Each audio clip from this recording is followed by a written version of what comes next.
Oh, no. Yeah.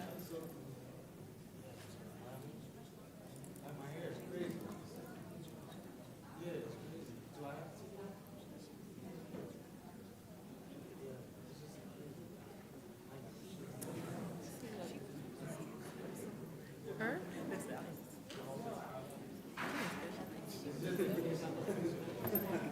It's fine. No, I wasn't worried about no pictures. It was just really about like just the presentation of it all. Yeah.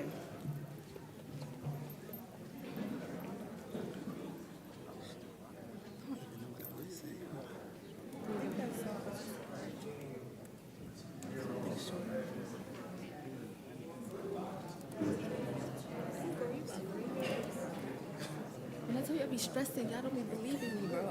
I think just this year I had like, man, I don't know how I'm gonna pay for college. I don't know. You don't have no scholarships? I do, but the scholarships are like, you think it's a lot, then you really do the math. Oh my God, why do I look like that?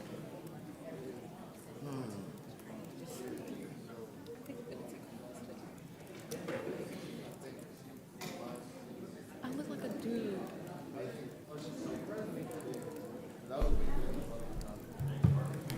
It's okay. Black History Month. It's just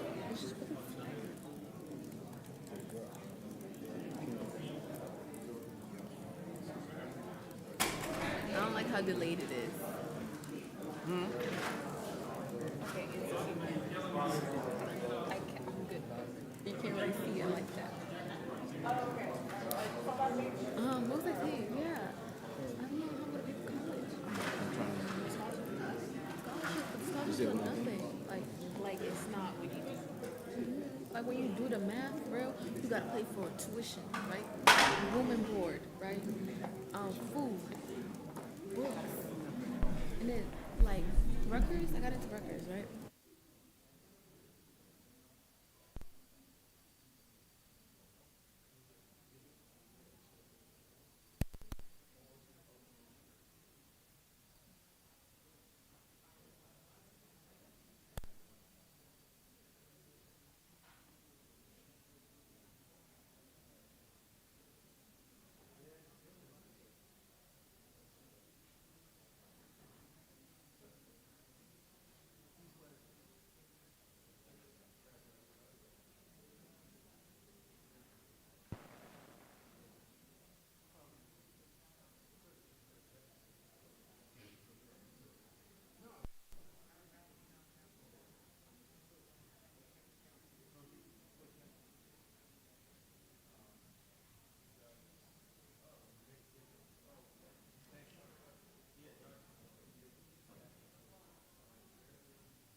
Mr. Cox because we're gonna get ready to start our meeting. Can we please, Now I'll turn this meeting over to our board secretary to get the meeting going before we start our presentations. can we please stand for the Pledge of Allegiance? I pledge allegiance to the flag of the United States of America and to the republic for which it stands, one nation, under God, indivisible, with liberty and justice for all. We'll now conduct a roll. Commissioner President Wyatt, Present. Commissioner Vice President Webb, Present. Commissioner Andrews, Present. Commissioner Gray, Commissioner Dr. Harris, Present. Commissioner Hembry, Commissioner Hembry, Commissioner Johnson, Present. Commissioner Malone, Present. Commissioner Smith, Commissioner Smith. Madam President, I will call the administrative members as well. We have a quorum with the commissioners. Also present tonight is Mr. Rashawn K. Hassan, Superintendent, Chief Cameron E. Cox, Chief Financial Officer, Board Secretary,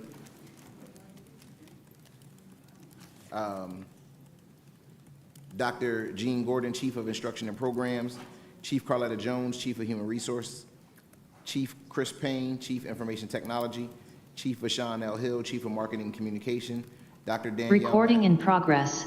Dr. Danielle Mastro Giovanni, Chief of Equity and School Improvement, Mrs. Khalifa Shabazz, General Counsel, Mr. Jeffrey A. Morton, Assistant School Business Administrator, and our student commissioners, Jasleen Colon, Kaylin Marsola, and Wendy Kellefak. And we have just also joined by Commissioner Hembry. Welcome to the business meeting of the Plainfield Board of Education. Members hope that you will find this meeting interesting and informative. We thank you for taking the time out to attend. Please be advised that this and all meetings of the board are open to the media and public consistent with the Open Public Meetings Act, and that the advance notice required therein has been provided to the Courier News and tapped into on Thursday, February the 13th, 2025, to be advertised on Friday, February 21st, 2025, and also provided to the Plainfield Public Schools District website, the Plainfield City Clerk, Police Department, and Plainfield Public Libraries for posting. Madam President. Thank you very much. Madam President, as discussed previously, we'd like to move forward with the presentations at the top of tonight's meeting, beginning with the audit presentation. Thank you. We'll have the auditor. Can we make sure the mic?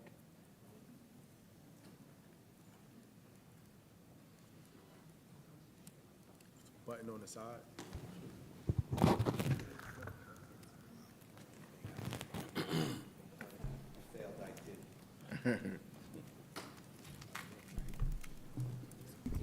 Okay, thank you. All right, good evening, everyone. My name is Gary Higgins. I'm a partner with PKF O'Connor Davies, and we were the audit firm engaged by the district to audit the school district's records for the fiscal year ending June 30th, 24. As part of the Department of Ed requirements, we present two documents, a 176-page document, which is the audit report, and then a smaller report known as the Auditor's Management Report, which is promulgated by the State Department of Ed. I'm just going to go over a few different areas.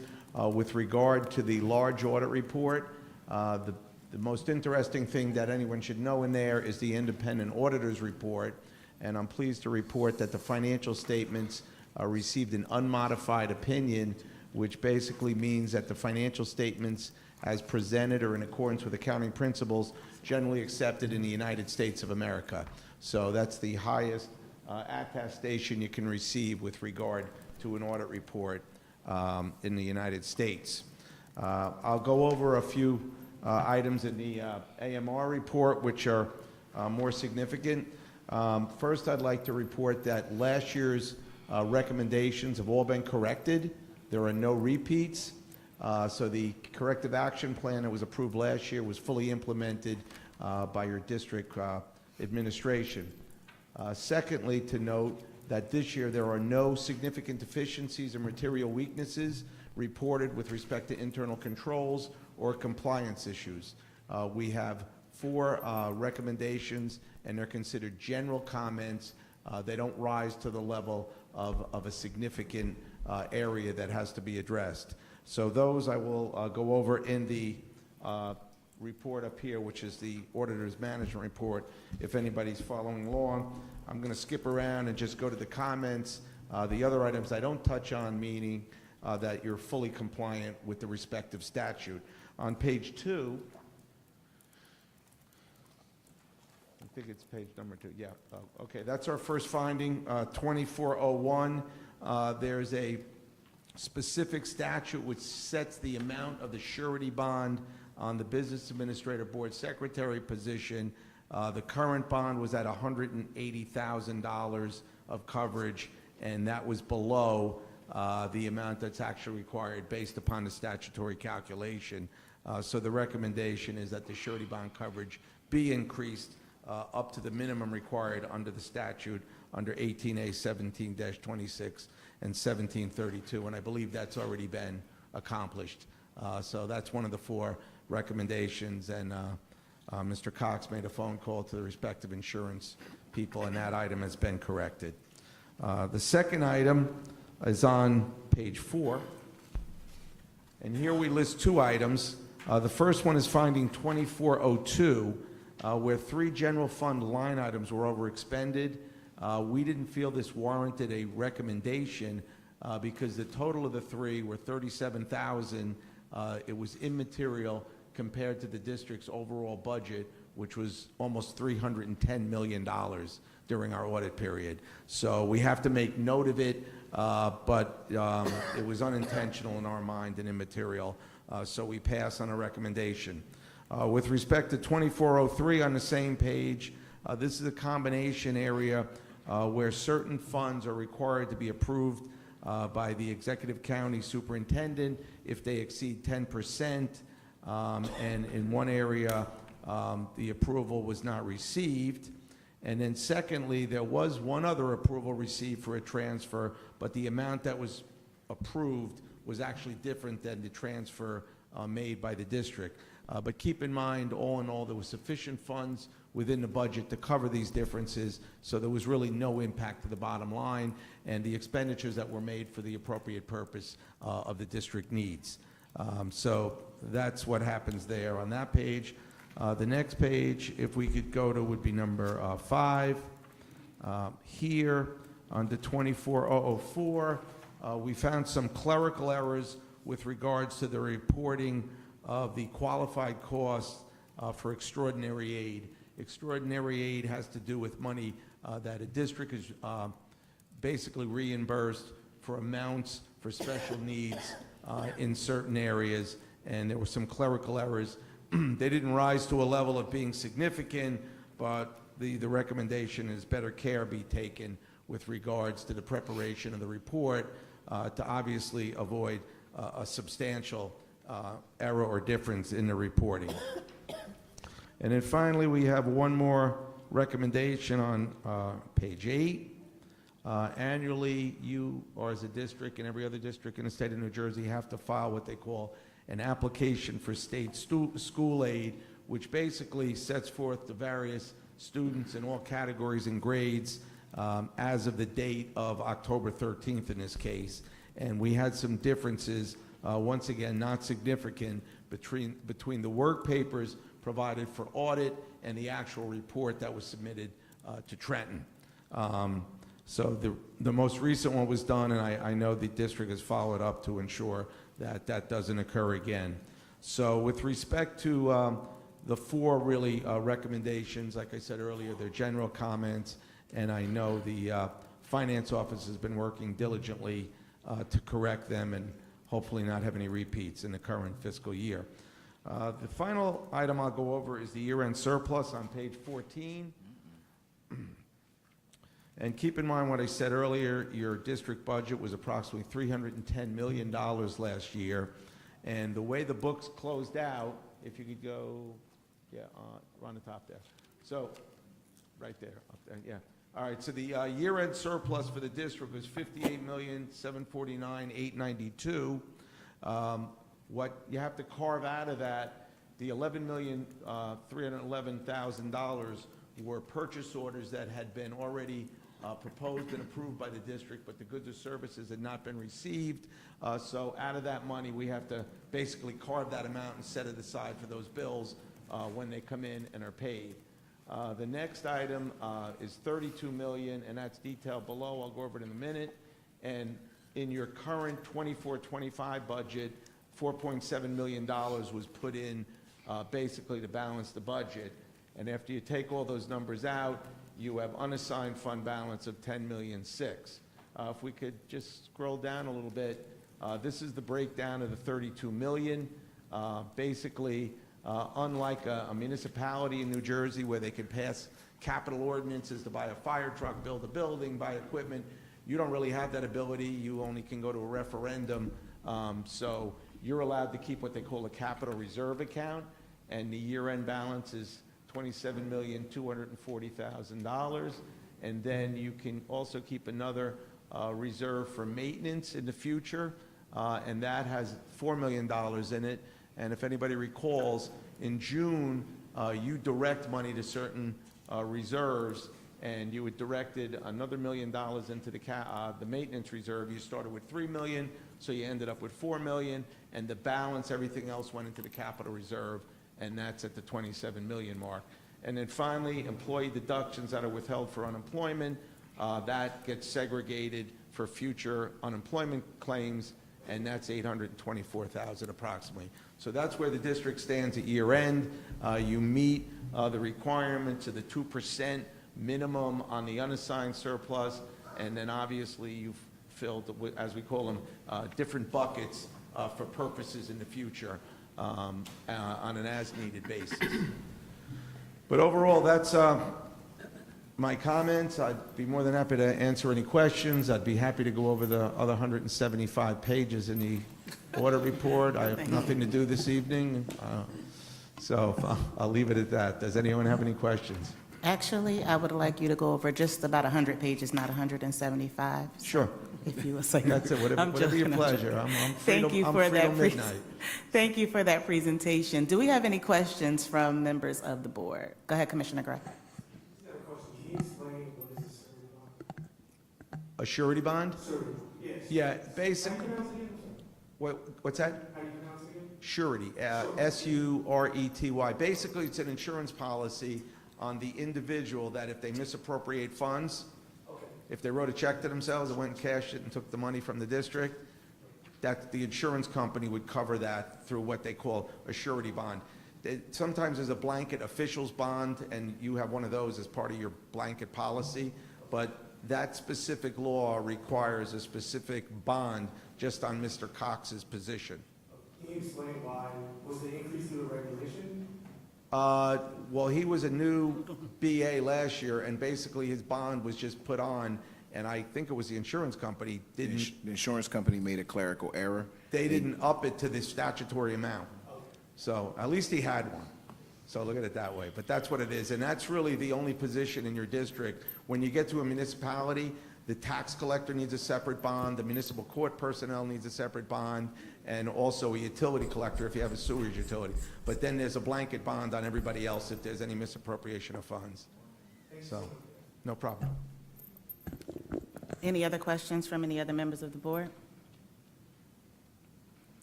Okay. So seeing what as though we page do you don't- want me to start on? 4. Okay. Start on page 4, please. All right. All right, thank you very All right, much yeah, for your Yeah, presentation. once again, thank you for employing PKF O'Connors to do your audit, and we look forward to next year. Have a good evening. Thank you. Thank you.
Good evening, Madam President, commissioners, community stakeholders. I'd like to start this evening's board meeting.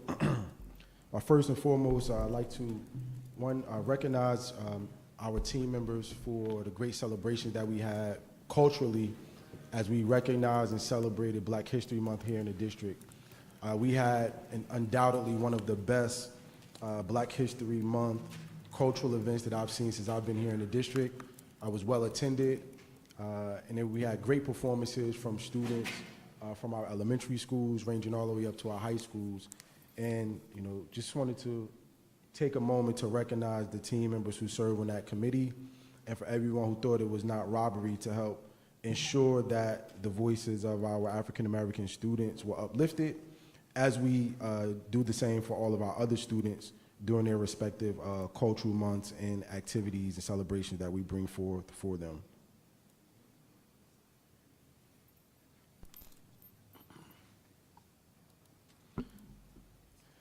I'd ask at this time that everyone join me for a moment of silence as we just honor members of our team that we recently lost.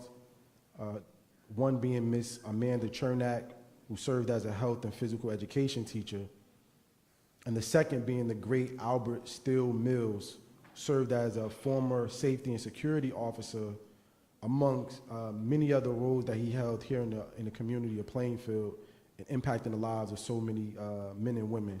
So please join me for a moment of silence.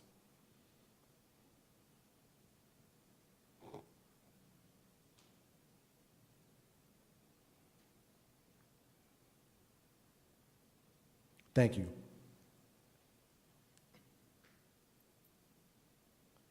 At this time, I'd ask that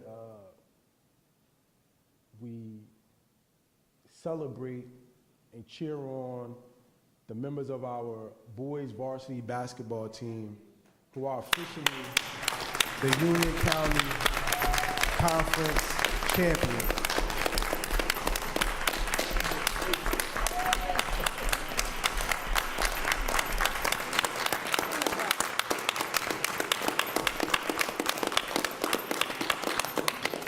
So although our team members aren't here with us this evening, I wanted to make sure that we took a moment to recognize their hard work and their contributions. They will continue their fight on their road to become champions of this, not only the section, the group, but hopefully we're gonna take this thing all the way to the TOC this year. We will be hosting the first round playoff games this Thursday right here in district at Plainfield High School. We will have both our boys varsity basketball team and our girls varsity basketball teams playing in a doubleheader.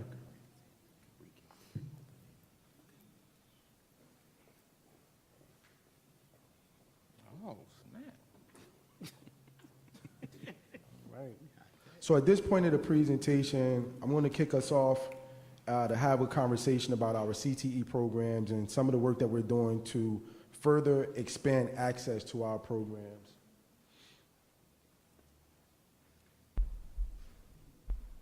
I want to start by announcing here for the first time in front of this group that we will in fact be moving forward with grade level expansions at 2 schools. The first is F.W. Cook Elementary School. This is the first year that we roll forward with our redesign. We call that Cook Reimagine. We went full steam ahead with the full implementation of a STEAM program. That program has gained much traction. It was also one of the programs that we utilized to bring students back to Plainfield Public Schools. You may recall that last school year we partnered with an organization called CASA K-12. They went out into the community, made phone calls, and we really found out from stakeholders why they did not choose Plainfield Public Schools. Some of those individuals had once had their children enrolled in Plainfield Public Schools and decided to go to charter schools, private schools. Some of those individuals just never gave Plainfield Public Schools a try. As a result of this, we were able to bring back not only students from charter schools, but also students who attend private schools. We were actually able to even convince a parent who had their children enrolled in Wortlow Hartridge to come back to Plainfield schools because of this great program. For board members, I've also shared with you the results of the recent demographic study, which was presented to us in January.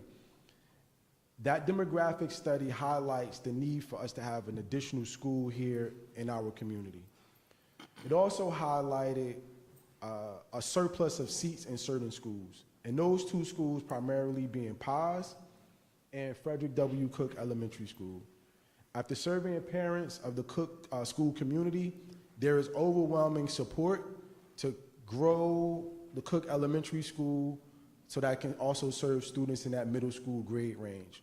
And I'm proposing that we move forward with rolling up the students who are currently in grade 5 to be the first class of 6th grade students at FW Cook Elementary School, starting for the 25-26 school year. The second proposal that we want to move forward with is to grow Paz down 1 grade so that it can serve students from grade 6 through 12 and no longer just be our performing arts and advanced study school that serves students from grade 7 through 12. If you've been here in the district, you know that over the years, we've seen our biggest exodus from students when they transition from grade 5 to grade 6. And it's primarily happened because we haven't had seats available at our flagship school in this district. So we are going to move forward with this proposed timeline that we have here before us, sharing the official announcements, which will take place by March 3rd, letting our principals know at our elementary school so that they can also communicate with parents. We will propose to open applications March 10th, and then moving forward, I think we have some flexibility with that March 17th date to push that back slightly just to give families a little more time to go through that application process and to be fully prepared for those auditions. But we expect to have that group of students who will be accepted for grade 6 at Paz to be finalized by the end of April, no later than the middle of May. We'll also work closely with our school business administrator to ensure that when we present the budget to the board for a vote in March, that we have the estimated cost for any additional personnel that's needed. So our chief of school management, Dr. Mark Williams, is aggressively leading the charge in terms of the planning, and he will work closely with our school business administrator with this initiative. I think this is a great opportunity for us to take advantage of the momentum that we have and the support we have. We're doing a lot of great work in our community to continue to expand and build up our programs. And as we continue to go out and do this great work, we're going to have to be innovative and aggressive to solve some of the challenges that we know we have in our school community, particularly ensuring that we find creative ways to house the students who are now raising their hands saying, yes, we want to be a part of what's going on in Plainfield Public Schools. It is a real conversation for us, and this is one strategy, it is low-hanging fruit that we can take advantage of immediately without having to wait for agencies to come in here and save us. And by that, I'm specifically talking about the New Jersey School Development Authority, the entity that we rely on to construct new school buildings for us here in Plainfield and many other SDA districts throughout the state of New Jersey. Moving on to our CTE pathways, this chart here highlights the number of students who've earned at least one industry value credential towards one of our district CTE pathways over the course of the last 5 years. So when you look at these numbers are very low, looking at the course of the last 5 years. I want to remind everyone in this room that over the course of the last 5 years, the district has really only had 3 CTE pathways that have been offered. That has been our allied health track, our construction technology track, and our child development track. So in prior years, our organization has offered a plethora of elective courses for various industries. However, they haven't been connected to CTE pathways. This school year, we opened up for the first time in a long time additional CTE pathways. It was the result of a lot of hard work from our Office of Instruction and Programs, We brought online a full-fledged supervisor of CTE position. We have at the helm Dr. Evans, who's leading the charge and doing great work. And here are the number of students we currently have enrolled across each of these CTE pathways that we brought online. And I think it's important to note that we have been making great progress for these CTE pathways that have been brought online for year one. Starting with our accounting program, we have 49 students. Audio, video, and production, we want to see that number grow, obviously a little more from the 12 students that we have. Moving down to culinary design, in year one, we have 319 students enrolled in that CTE pathway, 98 students in our entrepreneurship pathway, 147 students in our esports pathway, 213 students enrolled in our fashion design, manufacturing, and merchandising pathway, 35 students in our marketing pathway, 109 students in our photography and digital media pathway, 205 students in our video game design pathway, and we are also very excited to be moving forward with the full rollout of our sports medicine CTE pathway for the 25-26 school year. Now, there has been a lot of chatter on social media and in the community about the programs that Plainfield Public Schools offers. There's been a lot of chatter about the programs that our competitors offer. And by competitors, I mean the public charter schools that operate here in the city of Plainfield. There was conversation about an allied health program that's coming online as a part of a partnership. I'm here to tell you now, we've been doing that program. We've been doing it well, and we're going to continue to enhance and elevate that program through our partnership with Rutgers University. And you'll see tonight what our vision is to further enhance our CTE programs and to leverage technology to bring on some of the more traditional CTE programs, such as electrical programming, auto technology, et cetera, but doing it in a way that will be cost effective for the district, engaging for our students, but giving us what I consider to be a leg up, because we're going to leverage one of our strengths, which is one of the strongest partnerships among any public school district in the Northeast Corridor, and that is our partnership with Apple. So before we get into the technological advancements, I'd like to take a moment to quickly show you some of our reimagined spaces for our CTE programs so we can all get a feel for what our students would in fact be walking into after we close out this cycle of pending construction projects that we are working on. What you see before you is a rendering of our CTE space for sports medicine.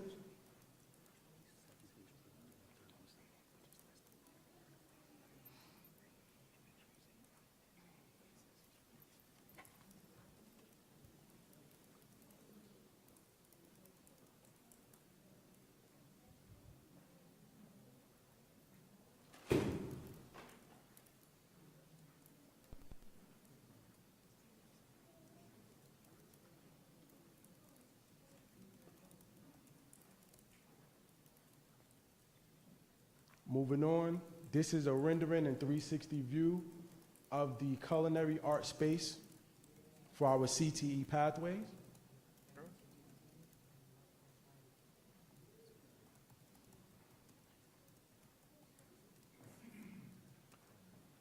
This rendering shows a view of our photography and digital media space for our CTE program and pathway.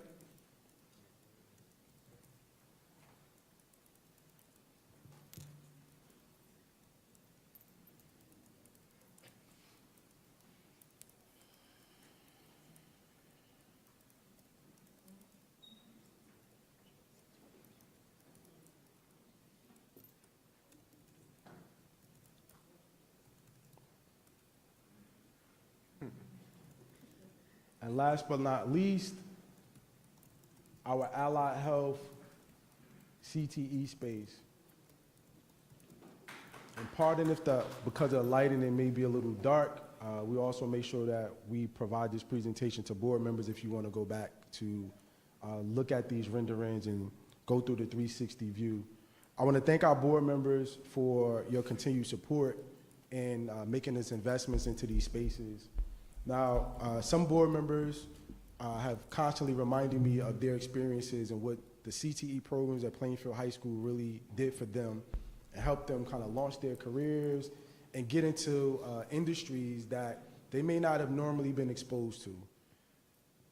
The challenge that we also have sometimes is that some of the things that were great for us when we came up, they aren't necessarily the programs that our students are raising their hands for, saying they want to be a part of. Technology has opened up the doors for so many additional opportunities. And I want to just be clear about it. While we want to create opportunities for every program, it's not realistic for us to go out and build and to invest millions of dollars to build out spaces for every program. But it doesn't mean that our students don't deserve the opportunity to have access to those programs. I strongly believe by leveraging the technological advancement that we have here in Plainfield Public Schools, we can provide those experiences for our students to bring them to an immersive VR and AR experience that allows them to learn to find skills that they would need to go into the auto technology field and various other fields that will provide career opportunities for them. So what I'm saying to you all board members is that I believe that we have a path forward to provide those experiences for students at a fraction of the cost, but with an even more immersive experience that still connects our students with the career opportunities and industries. So at this time, I will pause, and I'm going to turn it over to Dr. Evans and the team from Apple to provide us with that presentation so we can feel and see and experience what we want for our students here in Plainfield Public Schools. Dr. Evans, you have the floor. Greetings, Madam President. Greetings, Board Commissioners, Superintendent Hassan, and the Plainfield Public School District family. My name is Dr. Shadisha Evans, the Supervisor of Career and Technical Education for the Plainfield Public Schools. Thank you for the opportunity to stand before you this evening. It's always inspiring to come together and discuss ways we can provide the best opportunities for our students. Currently, we offer 13 diverse career and technical education pathways that provide our students with skill-based, hands-on learning experiences that bridge classroom education with real-world applications. Our pathways are designed to prepare students for success in both the workforce and higher education by developing technical expertise, problem-solving abilities, and professional competencies in specific career fields. A few benefits of our CTE pathways include the development of marketable skills that can lead to higher employability, exploration of career options before committing to an academic major, opportunities to earn industry certifications while still in high school, the ability to apply academic concepts to practical situations, and the opportunity to build professional networks through industry partnerships. As our CTE programs grow, so does the challenge of expanding our offerings within our current building space. Tonight, I am excited to introduce a forward-thinking solution, integrating Apple Vision Pro headsets into our programs. This cutting-edge technology will allow us to not only expand our CTE curriculum, but offer immersive, industry-relevant training experiences to our students without the need for additional classrooms, expensive machinery, or specialized lab spaces. The use of this type of technology enables adaptive learning, allowing students to progress at their own pace and revisit content as needed, catering to different learning styles. By integrating virtual and augmented reality, we can simulate real-world environments from advanced manufacturing to healthcare, aviation, and engineering, and that's just to name a few. Abstract topics and subjects like physics, chemistry, and biology become easier to grasp when students can visualize and interact with 3D models. Utilizing VR, AR technology will provide our students with unparalleled learning experiences and ensure that Plainfield Public Schools remain at the forefront of innovation in education. Without further ado, I would like to introduce our Apple Education Systems engineer, Steve Zalat. Thank you, Dr. Evans. Memorize that feeling. Thank you, Dr. Evans. I appreciate it. I'm also joined by my colleague at Apple, Kelly, who's here with us. In case my battery runs out, Kelly takes over. So that's the story for tonight. Thank you, board members, for inviting us kindly to your meeting this evening. Madam President, Superintendent Hassan, and administration and community. I am excited to have, this is a slight departure from my normal workday, to be able to show you some awesome technology that we put together at Apple. Some of you, I understand, may have experienced this particular type of computer. Notice I'm not calling it a VR headset, and I'll explain a little bit more why as we go through. But in 10 minutes or so, I figured I would give you a taste of some of the things that this is about and what it means for the Plainfield students and faculty as they enter some really incredible college and career opportunities as the students matriculate on from Plainfield School. So I'm very, very happy to show you this.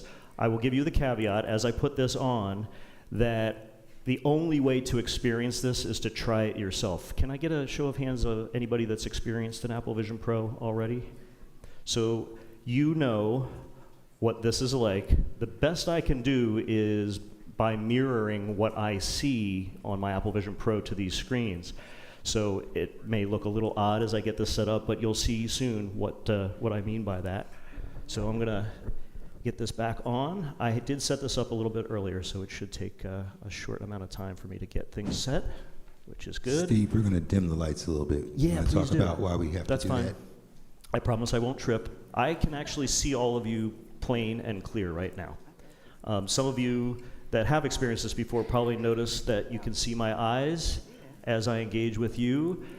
There is a wall of technology between me and you. Those eyes are actually projected onto a screen on the front of the Apple Vision Pro. Inside the Apple Vision Pro, I have a 4K display for each eye. Left eye as well as a 4K display for my right eye. So it's a very high resolution environment that I'm looking at. I'm going to mirror my display, and I know it looks weird, like I'm doing a Tom Cruise movie or something, but I assure you, you'll get a chance to understand a little bit more once I do this. So as I mentioned, we've got a display on each eye that's very high resolution. Now, I've begun mirroring for you on the TV screens, and I think on the big screen behind me. One thing that I've learned about presenting this in AirPlay, which is one of the technologies that Apple uses to wirelessly mirror technologies, is that I shouldn't move my head too fast, because for some of us, we're after the dinner hour, and if I start shaking my head too fast, it's probably not going to be good for anyone's stomach. So I'm going to try to take it slow and take it easy. But you're already seeing that I have a control center in front of me that I can turn on my mirroring control. And as I look around, it is actually, for me, it's full speed. It's as if I'm seeing you all without the headset on. So Apple Vision Pro simply has a number of sensors. Oh, let me show you what those sensors are. If I look over here to my slideshow, which you can't see unless it's on the monitor, but I see it, I have a window here. It's running Keynote, which is Apple's slideshow program. We have our own slideshow program that comes with all of our Apple devices, including Apple Vision Pro. And that window, I left that window hanging over there earlier when I was setting up and trying to see if we had all of our technical I's dotted and T's crossed. So I'm going to just take that window, and I'm just going to move it right here over your heads. So I'm still looking at you while I'm talking about my presentation. So that's one of the first things that you'll notice about Apple Vision Pro is it is a full spatial computer.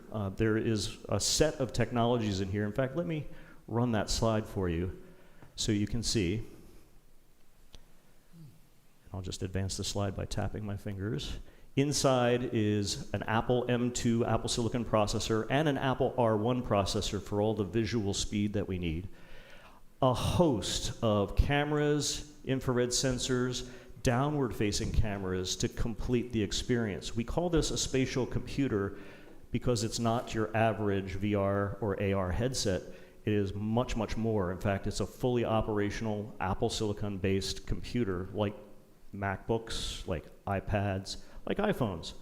So what you see on the screen there kind of represents a host of technologies that we've brought together. You notice the battery technology is separate, so it's not too heavy on your face. So you have a nice comfortable headband, an adjustment for the tightness of the headband.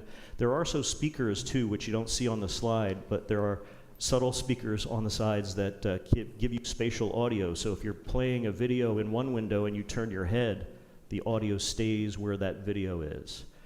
This window is pretty interesting too, because if I just bring it closer, it tends to block out those of you that are behind the video window. What's very strange, in fact, the first time that you do this, it's very, very strange, is I can simply walk through it and I can still see all of you, and if I turn around, I just see the back of that window. So it's very interesting to have this level of technology in a computer that I can wear right on my head. I'm going to move this window a little bit further, and it's going to be a little subtle to see because the lower resolution that you see in mirroring kind of precludes some of the details, but they're very, very fine details. And as I move this window around, you might notice it casts a shadow on the floor. Wherever I move it, however big I make it, that shadow changes and moves with me. So I can make my slideshow as big as I want, and I can still see all of you here in the room. I launched Keynote. For those of you that are familiar with an iPhone or, for instance, an iPad, you might know that there's a home screen, and all of your applications tend to be there on your home screen. I'm just going to move the slideshow back out of the way for a second. I'm going to hold my hand up, and as you see, a little home button shows up, kind of like the home button on an iPhone. And if I tap my fingers together, my home screen shows up. So that's how I navigate. I can just tap my fingers together and drag to see whatever applications I might want to see. And then I can tap my fingers again and put them away. And I can open as many windows as I want all around this room, take my Apple Vision Pro off, come back tomorrow, put it back on, and all of those windows will still be there where I left them. So it's a pretty impressive, persistent environment for allowing you to put your whole work environment or entertainment environment. Entertainment works really well on Apple Vision Pro. I'm not going to go into that tonight because that's not our purpose, but it is pretty awesome to be able to, for instance, sit in a land speeder and watch Rise of the Jedi while you have Tatooine all around you. That's a pretty cool experience. So spatial computing means that I still see and interact with everything around me, and I also add to that a lot of different kinds of applications and digital work that I might be working on. So that's my Vision Pro slides. I'll tap to advance to the next slide. You see there are a number of things on this slide that I usually remind myself to talk about, and we don't have time to go into all of these this evening, but it kind of shows you a little bit more about how working with different applications can enhance productivity, collaboration, and also highly technical environments. And that's one of the ones that I wanted to talk about tonight. Dr. Evans is kind enough to share some of the plans that Plainfield has in CTE. And it just so happens Apple Vision Pro gives us some really awesome environments. Before I leave my slideshow program, I'll show you one extra capability here. Here's some of the topics that we could go into if we had more time. Talked a little bit about work, collaborative design. Companies like Nike are already using Apple Vision Pro for designing sneakers and not having to ship prototype sneakers securely all around the planet to get approvals. They can literally collaborate online and see and interact with them. You'll see that in a second. Simulation and training is another incredible topic that we'll talk about briefly here in a few seconds, and also guided work. So that whole world allows us to have some true interactions and collaboration. This video that you see here is actually a video that we created with a couple of my colleagues, and everyone was in different parts of the country when we worked on this little CAD engineering design for a metal plate. Literally all of the people in the room, you see their ghostly digital personas hanging around the room, and they all are able to see and interact with this particular program and allow them to work collaboratively on an engineering project. So that's one interesting environment. One other thing that I'll show you real quick, because it's kind of impressive, and before I start walking around, it's probably safer, which is turning on the environment. So I'm gonna just turn up this environmental control that you see above me here, the mountains, and I just turned the digital crown on the top of the iPad. And it might actually be too dark because I just realized I have this set for automatically adjusting from day to night. So it went to nighttime, but I'm standing on the moon. All around me, everywhere I look, my work environment just changed to the surface of the moon. I can change it to Mount Hood, to a beach scene, all kinds of different environments that take me kind of away and allow me to focus on the work at hand as I'm working on things. So it's just one little extra bonus before Mr. Payne starts getting nervous that I'm talking too long about that. So let me show you a couple of applications just to kind of talk through some of the advanced concepts. As I mentioned, this is an advanced spatial computer. We're not designing something to fit into the already crowded marketplace of VR and AR kinds of headsets that's out there. What we're seeing is an enormous amount of commercial, industrial, technical, and mechanical industries that are adopting what we have here in this spatial computer that we've invented. And I'm just kind of looking through my application set here. You might see applications that you recognize as I page through them. As I look at them too, you might notice as my eyes travel from Word to Excel and back, that the icon just simply pops out. One of the entire ways that you use an Apple Vision Pro is by your eyes. So you look, and then you tap with your hands. So, and you can also use your voice. Siri does have a whole set of audio commands too, which is pretty handy if you don't have the ability to see. We have voiceover technology to describe what you see, and you can use your voice to control what's on the screen.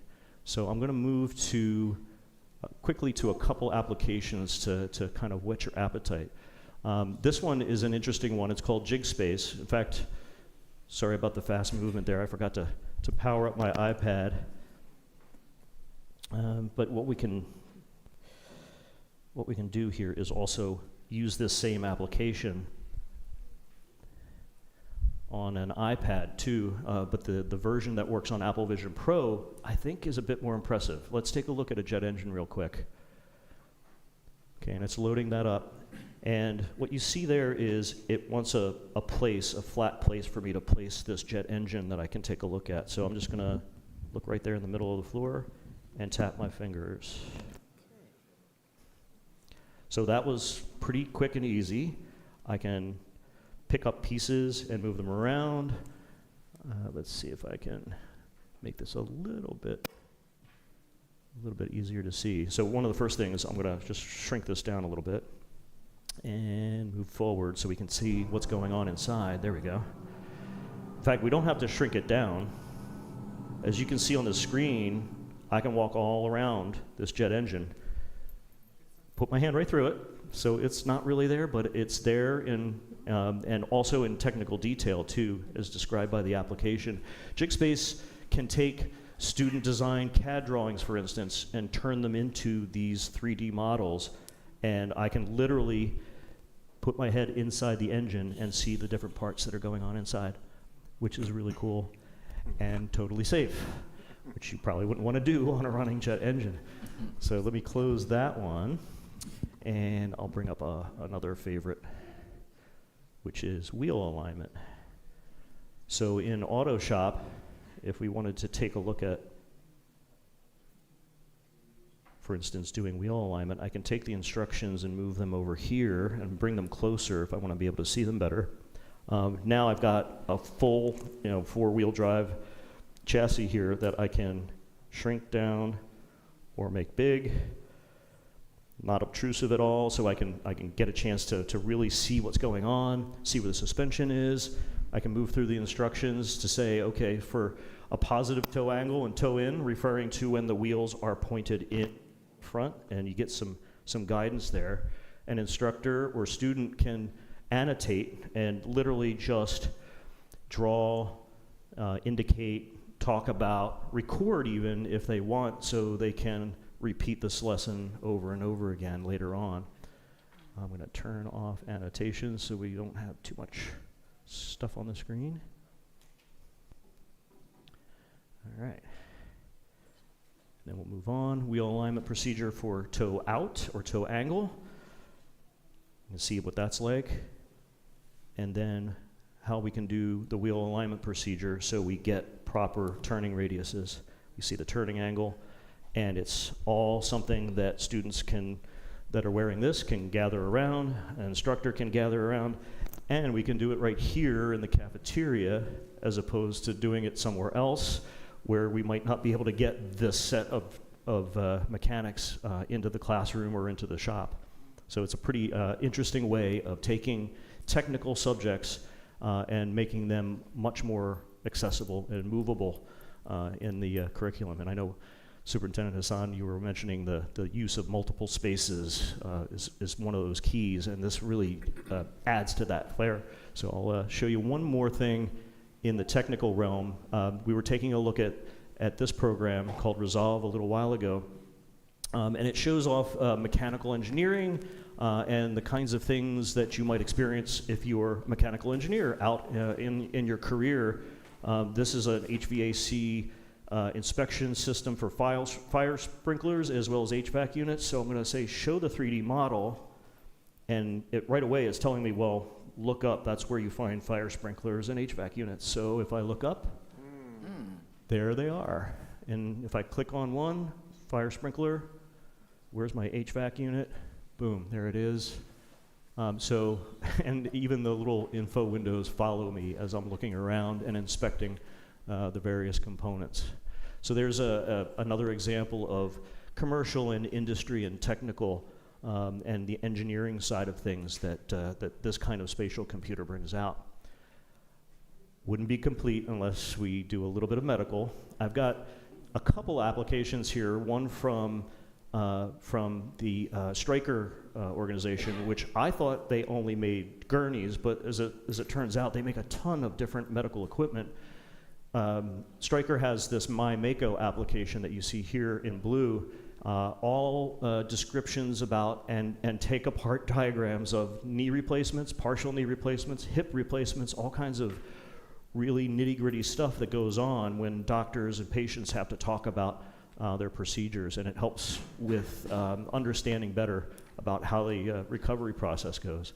I thought we'd take a look inside a heart, if you don't mind. So I'm using the Insight Heart application, and it's another floating window that literally leaves shadows on the floor just like before and gives us some pretty interesting concepts of being able to see a full heart in front of us and figure out what a normal heart rate is, what a myocardial infarction would be.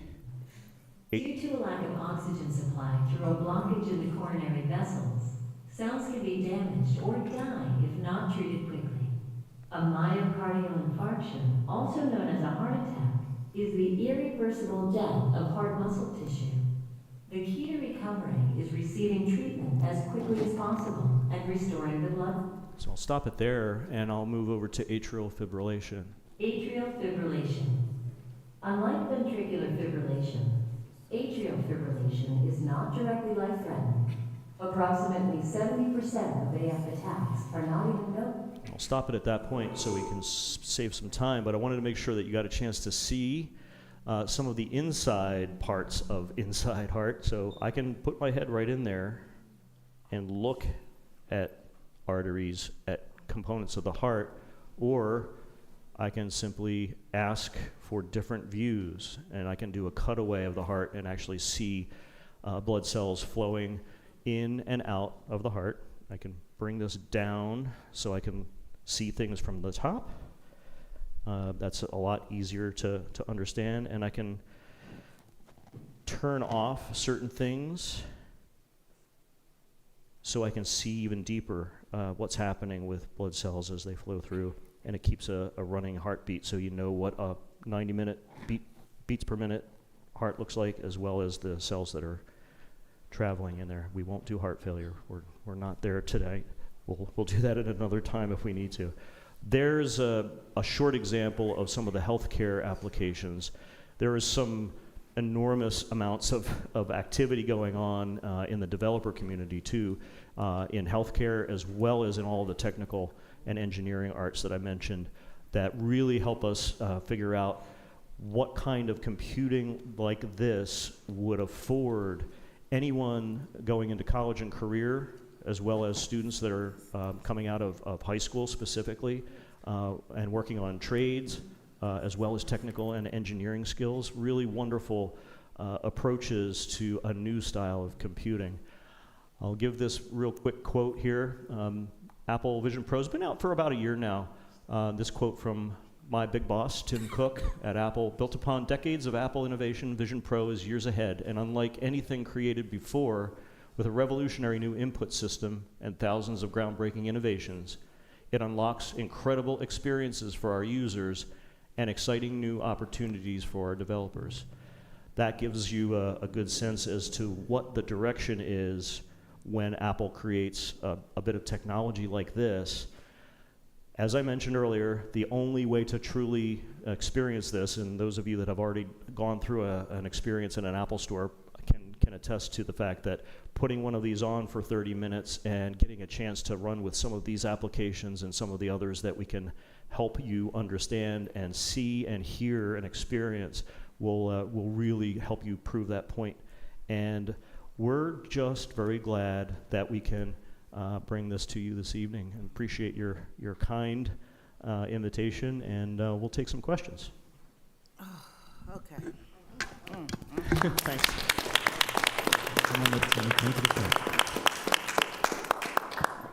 Thank you very much for that very innovative presentation. My Before pleasure. we take questions, I really just want to say thank you for presenting this to us today. Us together, we go to Texpo every year. I personally go to Texpo every year just for the technology, to see what types of technology can be introduced into the school district for our students. This right here, I know you said it's been out for a year. This is my first time seeing it. I didn't get a chance to put the headset on or anything, but I heard all about it. But to be able to see this presentation and watch what you're able to do with that headset, with that computer, I really don't even have the words for it. I'm holding back my tears because I'm so excited about what opportunities this brings for our students. So thank you very much. I'm going to stop talking now. Do we have any questions? Thank you. Go ahead, Commissioner Gray.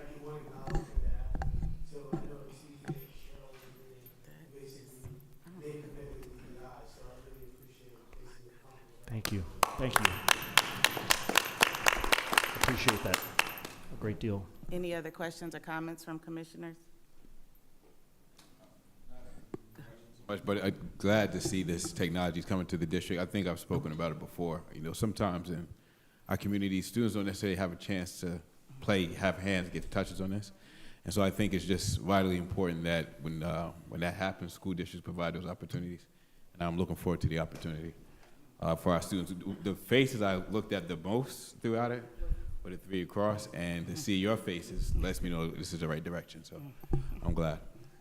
Thank you. Thank you for your partnership, too. Thank you very much.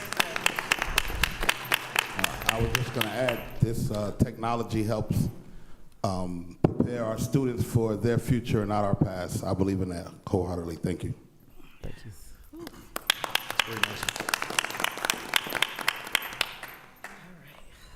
So, Madam President, I know you are about to step up so you can introduce our next presentation. I want to thank Dr. Evans. I want to thank our Office of Instruction and Programs, Chief Payne, the Office of Information Technology, and our Apple partners for stepping up. So we're family here, so we're going to talk about what happened. As a superintendent of schools, I took offense to the comments that I heard being made about our school district.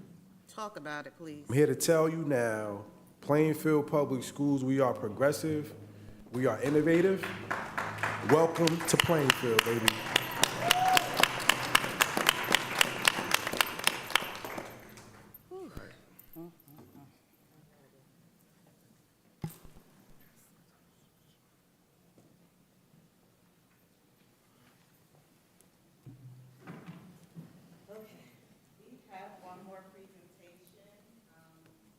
I'm very excited about and proud to display before you all. We have 5 of our dynamic and innovative staff members within our district. All of them are, but these 5 that are going to present to you tonight have done something that I think deserves to be presented to our board and to the district overall and community members that are watching. We have Mrs. Gray, a social worker at Hubbard Middle School. Ms. Greer from Clinton Elementary School. Mrs. Frazier Ross, our school-based youth services program. Ms. Myers, a district family liaison. Mrs. King, a supervisor of the program.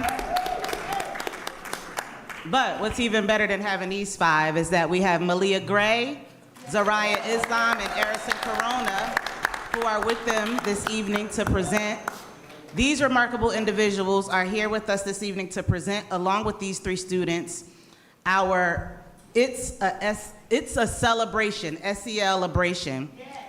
This is a collaboration that was created, a groundbreaking social and emotional learning initiative that brought our students together in an engaging, positive, and fun way. Through their hard work and their commitment to our students, their practice and service to our students, they provided a space for students to develop essential life skills, foster meaningful connections, and grow both personally and academically. I'm proud to introduce them here before you tonight so that they can present ahead of my president's remarks. Thank you very much.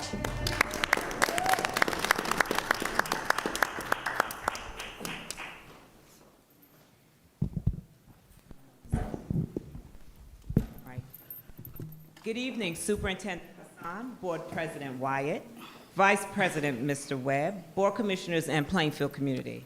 My name is Mrs. King-Gibbs, Supervisor of Student Services, under the leadership of Mrs. Shipman, Executive Director of Student Services, and Dr. Filippatos, Chief of Student Services. Social-emotional learning, also known as SEL, is developing the skills and knowledge to understand and manage emotions, establish relationships, and make responsible decisions. This helps us to improve the school climate, reduce conflict, and help our students develop positive attitudes towards themselves and others. Our school social workers are required to provide SEL groups, workshops, presentations, and school-wide projects and initiatives. The Student Services Department encourages our team to take a creative approach to developing SEL skills in our students. It gives me great pleasure to introduce 2 of our school social workers, Ms. Gray from Hubbard and Ms. Greer from Clinton, as well as our family liaisons, Ms. Myers, and school-based youth worker, Ms. Frazier, also from Hubbard, and a special collaboration on the importance of SEL. Take it away.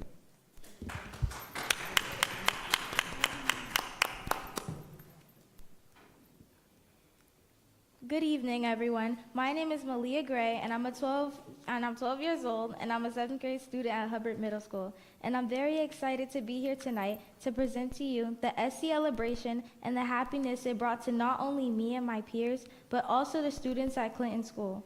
I also wanted to highlight how it felt to create the SEL-abration with my friends, which not only brought us closer together, but also gave us a great chance to come up with different ideas and work together as one unit. I hope you all have a great rest of your day, and thank you for having me.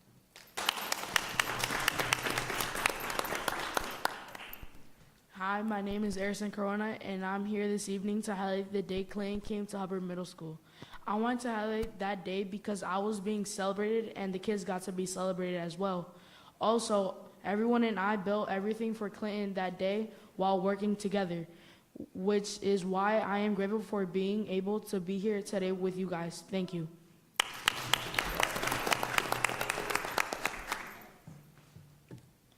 Good evening, everyone. Hi, my name is Zaraya Islam from Hubbard Middle School in Plainfield, New Jersey.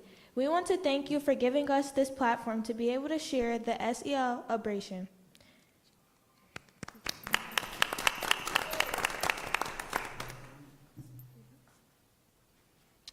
Hi, good evening. I'm Ms. Frazier. I'm the Youth Development and Outreach Specialist for School-Based Youth Services at Hubbard Middle School. So I'm going to talk to you about what social emotional learning is. Social emotional learning is the process of developing self-awareness, self-control, interpersonal skills, and that are essential for success in school, work, and life. SEL helps to understand and manage emotions, set and achieve goals, establish positive relationships, and make responsible decisions. SEL is applicable to students as well as teachers in fostering a positive and inclusive environment. It is also aligned with our SILUS, which is the curriculum we use to measure our students' SEL competencies. Social emotional learning is important because it enhances academic performance. Studies show that SEL improves student engagement, leading to higher test scores and academic achievement. It builds emotional intelligence, by helping individuals manage stress, anxiety, and conflicts effectively. It encourages positive behavior by reducing bullying, aggressive behavior, and disciplinary issues. It promotes career readiness by developing critical soft skills like teamwork, communication, and problem solving. It also strengthens mental health by encouraging resilience and coping strategies to deal with challenges, and it fosters inclusivity and empathy, by helping create a more supportive and understanding community. By integrating SEL into education and daily life, individuals can lead healthier, more productive, and fulfilling lives. There are five components of social emotional learning. The first is self-awareness. It's recognizing one's emotions, values, and strengths. For an example, a student who identifies feelings of frustration may practice deep breathing to calm down. The second is self-management, regulating emotions, thoughts, and behaviors in different situations. For an example, a student who sets personal goals to improve time management and reduce stress through mindfulness. Next is social awareness, understanding and empathizing with others, including those from diverse backgrounds. A student notices a classmate struggling and offers to help with homework. Relationship skills, building and maintaining healthy relationships through communication and teamwork. For an example, working in pairs to resolve conflict and collaborate on projects. And lastly, responsible decision-making, making ethical and constructive choices about personal and social behavior. A scholar who chooses to walk away from peer pressure instead of engaging in risky behavior.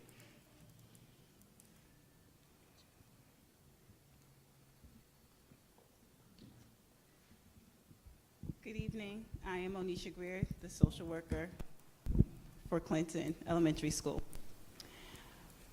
Maslow's hierarchy of needs. When I think about Abraham Maslow's hierarchy of needs, I'm reminded of my why. I can speak for many of my colleagues that it is the why that gives us purpose as school social workers and beyond. Each day we are in the building filling various roles. Looking at the needs chart, I'm going to speak a little about the lower level needs, beginning with the physiological need. That is ensuring that our students have food, snacks, clothing. A lot of our social workers, we created closets where we provide extra uniforms, diapers, food for families, school supplies, book bags for our students. Whatever the need is, we try to fulfill. Also, our students who don't feel too good about themselves as far as their hair and appearance, they'll stop by our office and we wear that different hat, mothers, fathers, uncles, to ensure that their day starts off well. Safety. Our offices are pretty much the safe havens for our students, where they can disclose family challenges, school challenges, whatever seems to be sitting on their chest. With that relationship that's built between social worker and student, they feel very comfortable. The social need. We allow our students, we foster our students' needs to feel loved and belong through our SEL activities, our classroom presentations, walk in the halls, a greeting, good morning, have a great afternoon, just being present. Leading up to self-esteem, that is our biggest goal, fostering that self-esteem, self-confidence, self-love, so that our students can feel whole. We provide the lower level needs of physiological safety, social, and self-esteem, so that we can help our students create their own toolbox to reach self-actualization as they navigate through each grade into, and upon graduation and thereafter.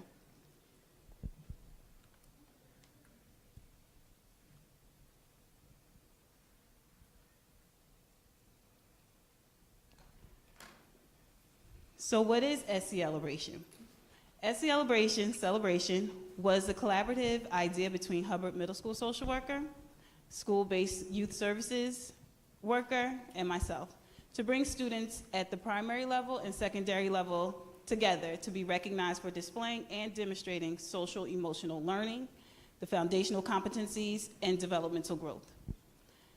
The selected 4th and 5th grade students from Clinton's general ed population and SPED population were intentionally paired with selected 7th graders at Hubbard to foster a mentoring relationship with an intent that the fostered relationships would continue for Clinton's future transitioning students. In addition to demonstrating SEL foundational competencies, selected students also demonstrated leadership growth, academic excelling, positive behavior in reference to social and emotional management, and communication skills. Our students were honored with a 1-hour luncheon filled with team building and gameplay activities. Good evening, Madam President Wyatt, members of the board, and Superintendent Hassan. My name is Sarah Gray. I'm a school social worker and anti-bullying specialist at Hubbard Middle School. I want to begin by thanking you for having us here today. So, the celebration isn't just an event. It's a testimony to the creativity and leadership of our students. From the very beginning, our students at Hubbard took ownership of the entire event, using our pockets to fund it. They were our boss. They led the way from start to finish. They brainstormed the idea. They created their own committees to handle the logistics. They created interactive team building activities, interactive games. Zariah hand drew a few of our games that we played because our budgets were limited. We did an interactive icebreaker. With that, I forget which student it was, but I said, well, let's do 2 truths, 1 lie. And at the time, we thought we were bringing kindergarten students over to our school. One of the students said, well, we don't want to set a bad example by having the students come lying, so let's change it to 2 truths and 1 dream. And I thought that was phenomenal because in that moment, we were able to learn a lot, not just from our students, but from the students at Clinton. Even so, one that stood out to me, Arison, one of his dreams, do you mind if I share? One of his dreams is to one day to inherit his father's store. He is very business mindset, so it was good to learn that, to see how I can help him to navigate from 7th grade to 8th grade. They designed their own handmade decorations. But it wasn't just about organizing the event. It was about empowering our students. By stepping into these leadership roles, they built confidence, they developed real-world skills, and they truly made this event their own. The celebration proves what happens when you allow the students the tools to succeed and the trust to lead. It's their opportunity to shine and celebrate their peers in a way that resonates with them. The best part about this program is that in the midst of planning this, we planned within a month, from the start of December to December 7th, well, December 13th, so we started in November. the students at Hubbard didn't realize that they were being recognized. They didn't realize that they were being celebrated and that they were being awarded. They thought that they were giving back to the students at Clinton, not realizing that it was about them as well.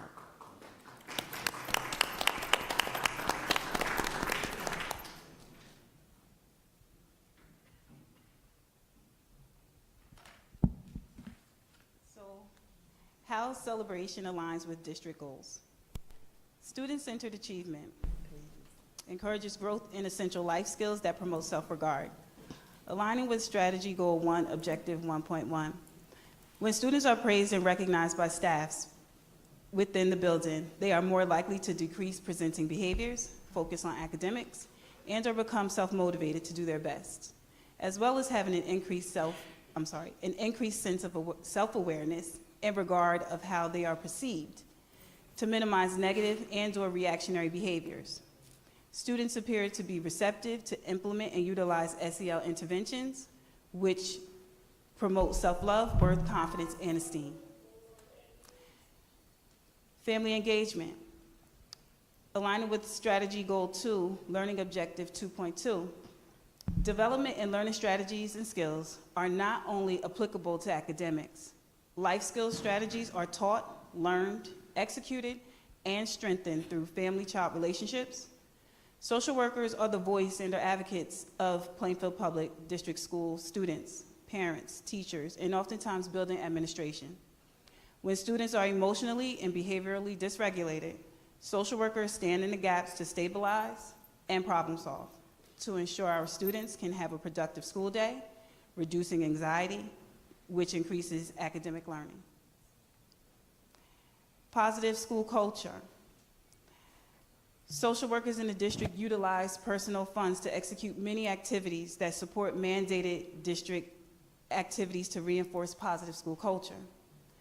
Student culture and climate improves as students display excitement and engagement with student support services staff during class and building presentations, school-wide assemblies, with our community partners, and or outside approved district vendors.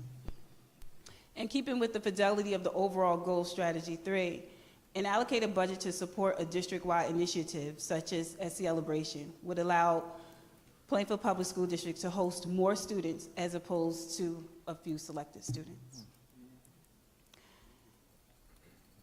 Enhances student motivation and engagement. Aligning with strategy goal 4, consistently demonstrating positive behaviors in SEL awareness and growth promotes student engagement as recognized students are able to report back to their peers and family in reference to special and building-based activities. Students have the most influence on one another daily, whether positive or negative.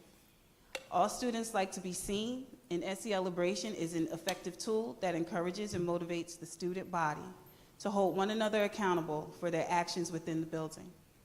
It is the hope that all district schools will partake in SELebration through collaborative efforts with in-house staff, parents, and community partners, as well as introducing the model activity to neighboring districts to promote a conducive learning environment that facilitates self-regulation and reflection.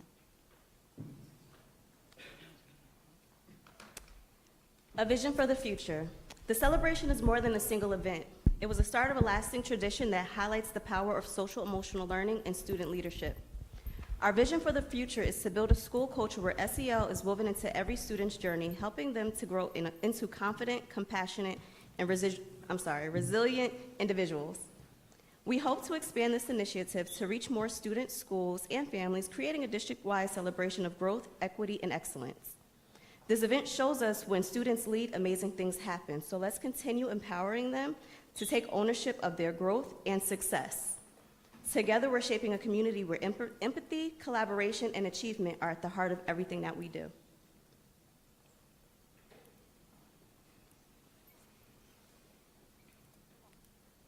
So we talked about how the celebration aligned with the district goals, but now we want to talk about how the mission of the celebration aligns with connecting it to the student services missions. It's in the power of unity. The vision of student services emphasizes collaboration with teachers, administrators, parents, students, and community organizations. The celebration brings this vision to life by fostering a collective effort by supporting students holistically. This event shows how collaboration drives success. Every stakeholder has played a role in nurturing the leadership, academic, and social-emotional growth we're recognizing today. The celebration reflects our commitment to addressing a full range of student needs, academic, personal, and social, while empowering students to thrive and lead. Programs like the celebration align with the mission of student services by showcasing teamwork, supports, and equity. Some examples include academic interventions. Students were celebrated for their perseverance and academic growth, often supported by programs like the New Jersey Tiered Systems of Supports, NJTSS, which ensures that every student has access to resources that they need to succeed. Social emotional growth. This award recognizes students for their exceptional emotional intelligence because we are trying to raise children who are emotionally intelligent adults. It recognizes their leadership and their positive behavior, highlighting the importance of FCL practices taught in our schools, as well as equity and advocacy. The celebration provides a stage for all students to shine, honoring diverse abilities, backgrounds, and experiences, while empowering them as role models and advocates for their peers.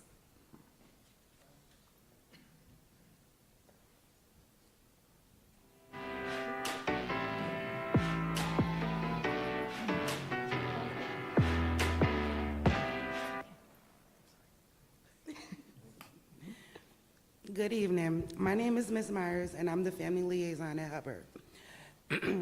My role is to bridge the gap between the families and the school. SEL provides me with the tools to support students and families in ways that nurture emotional well-being, social connections, and a positive school experience. Now that you've heard about SELebration, look at how through teamwork and team building, students' visions came to life.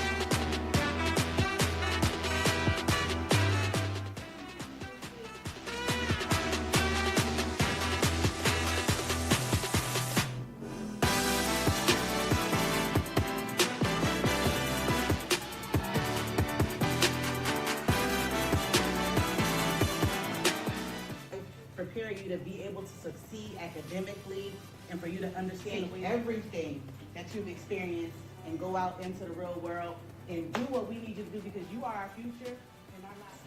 We're going to take care of y'all now. That's my dream. Thank you.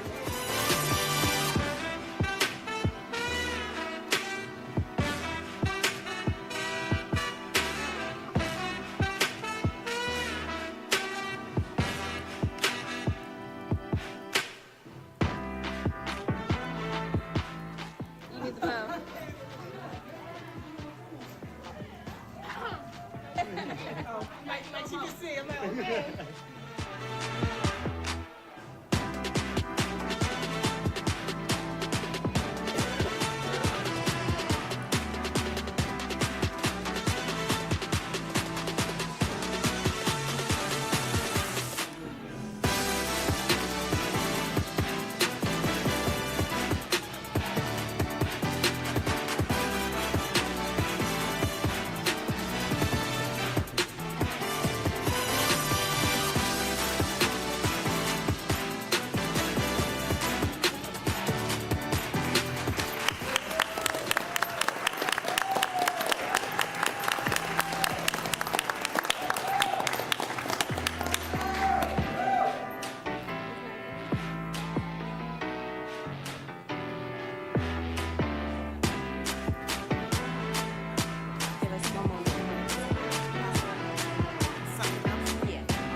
can go back to the PowerPoint. Thank you. So as we're wrapping up, we just wanted to show that in order to make this vision come to light, we created an invitation for the luncheon that was sent home to the parents. We also had an itinerary because it was such an important day. We wanted the students to feel, you know, the entire process of the importance. So itinerary was created for the hour, and this is a copy of the certificate that was there.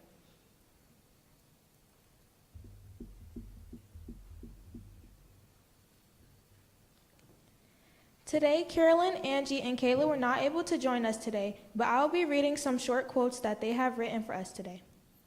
The most meaningful moment for me in this celebration was when we got to make new bonds with 4th and 5th graders. Being recognized by many people did inspire me to keep my hard work going, to try my best and achieve my goals. How it felt to have my hard work noticed was pretty good because it was not really noticed that much. Thank you and enjoy your day. Thank you all.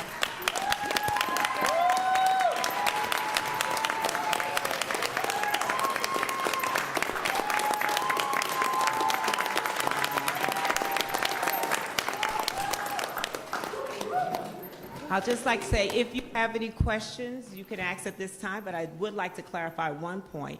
Oftentimes, many of our social workers, our teachers as well, we know, provide extra things for our students. But we do have an SEL budget that we do provide for our social workers to provide some of the activities for our students. But you know, our team like to go the extra mile, and I'm happy that they do, but I wanted to make that clarification. Just a little bit.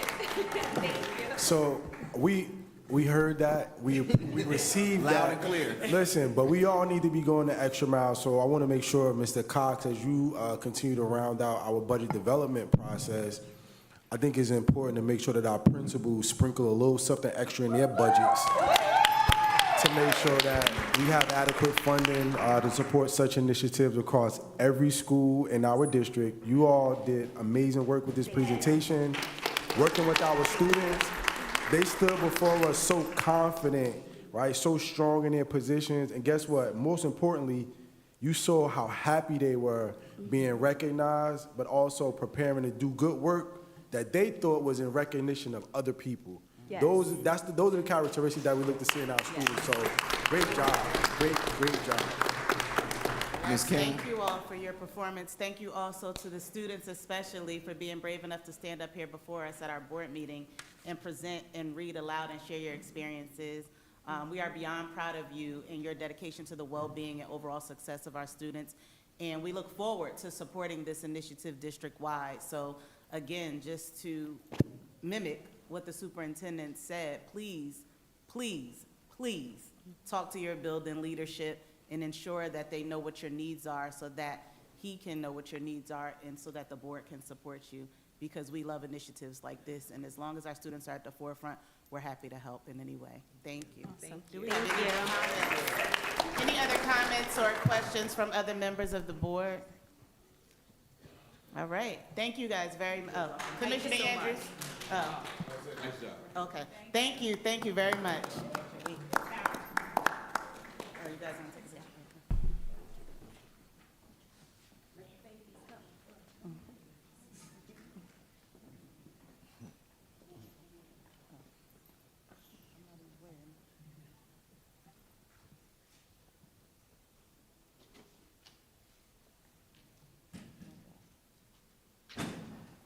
All right, thank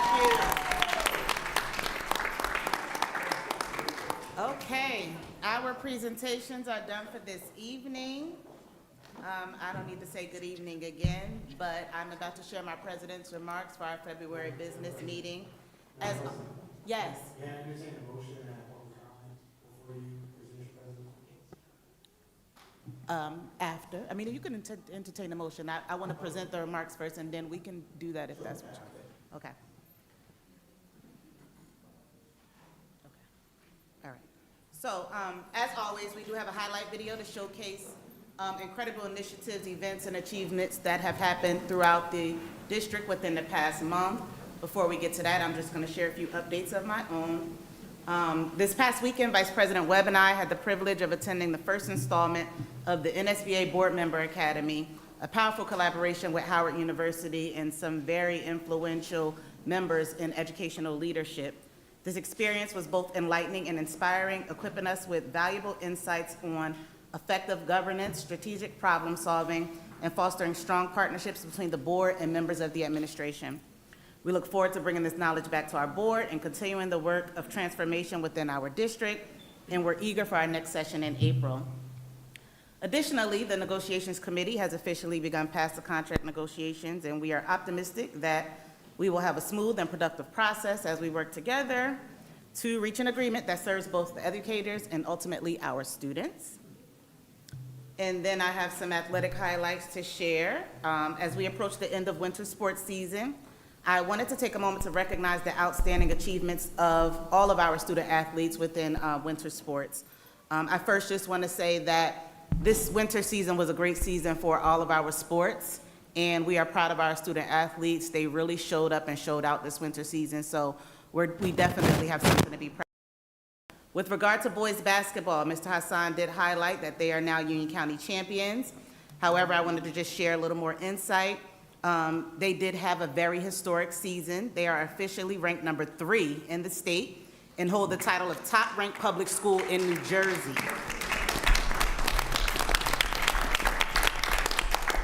They are the Union County champions and will begin their state tournament run this Thursday at 7 p.m. Now, they are calling for a blackout game. This is not the first, but this is happening this Thursday. We are encouraging the board, the administrators, the district staff, the entire community to show up and show out in all black. Our support means the world to them. This request has come by way of our student athletes. Please, please come out in your black, rally behind our Plainfield Cardinals and support them as they look to start their state tournament run. Our girls basketball team is the number 3 seed in the state tournament and will play their first round also this Thursday at 5 p.m. right before the boys game at 7 p.m. Again, they would like us to black out, so please wear your black. A special congratulations to Imani Mullings. She was named Union County Female Student Athlete of the Week for her excellence both on the court and in the classroom. She maintains an impressive 4.3 GPA while averaging 16 points per game. And I can't quote it right now, but collectively, our student athletes across winter sports and for our basketball teams especially, and our track teams, but across winter sports, they average a high GPA between about 3.8 and 4.3. For wrestling, we have 2 of our boys, Chance Fitz and Raymere Brighton, placed 3rd in the District 16 tournament and have advanced to regionals. And on the girls' side, freshman Melanie Hernandez made history as Plainfield High School's first ever female wrestler to qualify for the state tournament in Atlantic City. For bowling, we have Jameer Collins. He bowled a perfect game en route to winning the Union County Championship. He will compete at the state tournament this Thursday and is currently ranked number 9 in New Jersey. For track and field, at the state sectional meet, our boys had a strong showing with multiple top 5 finishes across various events. And district recognition, Plainfield Athletics has been recognized as the top ticket seller in the state among schools using Huddle digital ticketing. And we will be featured as a panelist to showcase our marketing and ticketing efforts. So that is something to definitely be celebrated. We have more to come across our different seasons with our different student athletes in their various sporting activities, but please be proud and come out and support them whenever and wherever you can. Honoring Black History Month. As we close out February, we also close out Black History Month, but we do not stop celebrating our rich history, our resilience, and our many contributions to society. Black history is American history, and the legacy of those who came before us continues to inspire our work today. We honor not only the pioneers who paved the way, but also the trailblazers of today, including our students, our teachers, our administrators, staff, and community members who are actively making history in real time. Most importantly, we uplift our future leaders, the scholars of Plainfield, who will take the baton and continue to push forward progress, innovation, and excellence for years to come. Finally, I just want to extend a heartfelt gratitude to my fellow commissioners, our district administrators, teachers, staff, parents, and community members for your unwavering support and dedication to our students. Your hard work and commitment does not go unnoticed. Thank you for your service to Plainfield Public Schools, and I appreciate you all for continuing in those efforts. All right, also Commissioner Gray, before we move forward with your motion, I do want to allow our student commissioners to report out. So, okay. So go ahead, ladies, whomever you want to go first, it's your time now.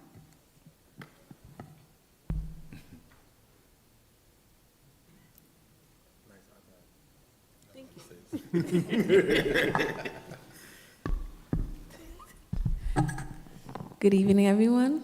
Good evening. So I'm reporting from Plainfield High School, and during the month, we had our honor ceremony recognizing students who received high academics, celebrating their hard work and dedications to their school and their grades. We also had a perfect attendance breakfast honoring students that came to school regularly and every day. For Black History Month, we are celebrating by having school-wide activities such as engaging students, decorate their dorms, the classroom doors, making sure each class and department create artistic and educational displays showcasing African American history and culture. Student Council in Plainfield High School are decorating hallways for Black history figures and achievements, and creating a virtual inspiration and educational atmosphere for students to learn about the Black history and people that made Black History Month possible. Also, a concern of ours was the school spirit, and Student Council is working towards that by hosting winter sports pep rallies like we had during the fall. And they saw a great increase on how students reacted to the last pep rally and how they enjoyed it, so they're planning on having another one for winter sports. Community service engagement. Under the leadership of Mr. Sloan, Plainfield High School students volunteered their time to improve outdoor spaces. Activities included planting flowers and enhancing learning spaces for children, strengthening community ties and fostering a sense of responsibility among students, making sure our students understand the values of community engagement. Our Honor Society, they collaborated with the Love Lifts Us All charity, hosting baby donation drive to collect essential supplies for families that are in need, and mostly baby things like diapers, bottles, different things that babies would need. This also helped with the charity and involvement of our students in community service. And we also like to shout out a really bad accident that happened. We lost one of my favorite teachers, Ms. Chernek, to breast cancer, sadly, and she recently just got buried, and we would like to, honor her and her memory. So, yeah, thank you. Thank you. All right.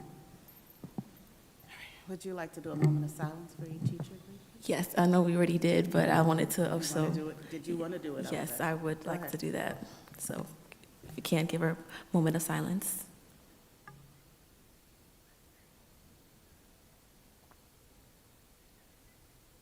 All right, thank you. You're welcome. Thank you. Hello, everyone. So, I don't have much, but this was last minute. I'm sorry. So, at Pinnacle Academy, we went on a tour of Plainfield and stopped at historic sites and talked about the things that happened in that area. And we also have a chess club, and on March 6th, we are coming to this school, Booker Elementary, and we're gonna teach the kids how to play chess. And on February 5th, we went to Crown Plaza Hotel and we job shadowed the different positions such as sales, housekeeping, kitchen, and front desk. Thank you.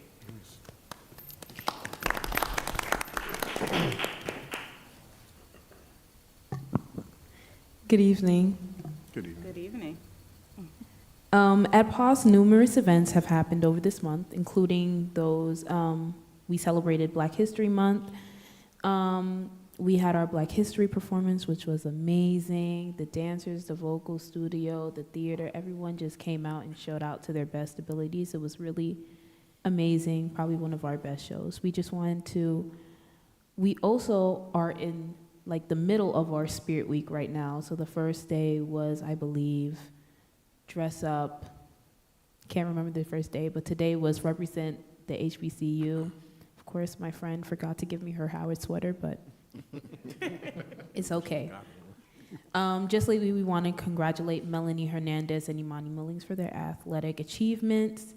And as a student body at large, we have participated in the HBCU fair at Shiloh Baptist just this Sunday. And as for the many organizations we have, first of all, we just launched our 2 new clubs, the Bible Study Club and the the Equity Club for the marginalized students, hosted by Mix Mannings, and the Bible study was hosted by me. Currently, the National Honor Society is preparing for the 2025 induction ceremony as we prepare to introduce and celebrate the new inductees. And the Student Council is currently preparing for PAWS's first spring formal, so that would be very exciting. The Keene Scholars continue to excel in their studies, and I'd just like to mention that Melanie Hernandez and Imani Mullings are both Keene Scholars, so not only are they, doing it in the athletics department, they're doing it in the academics as well.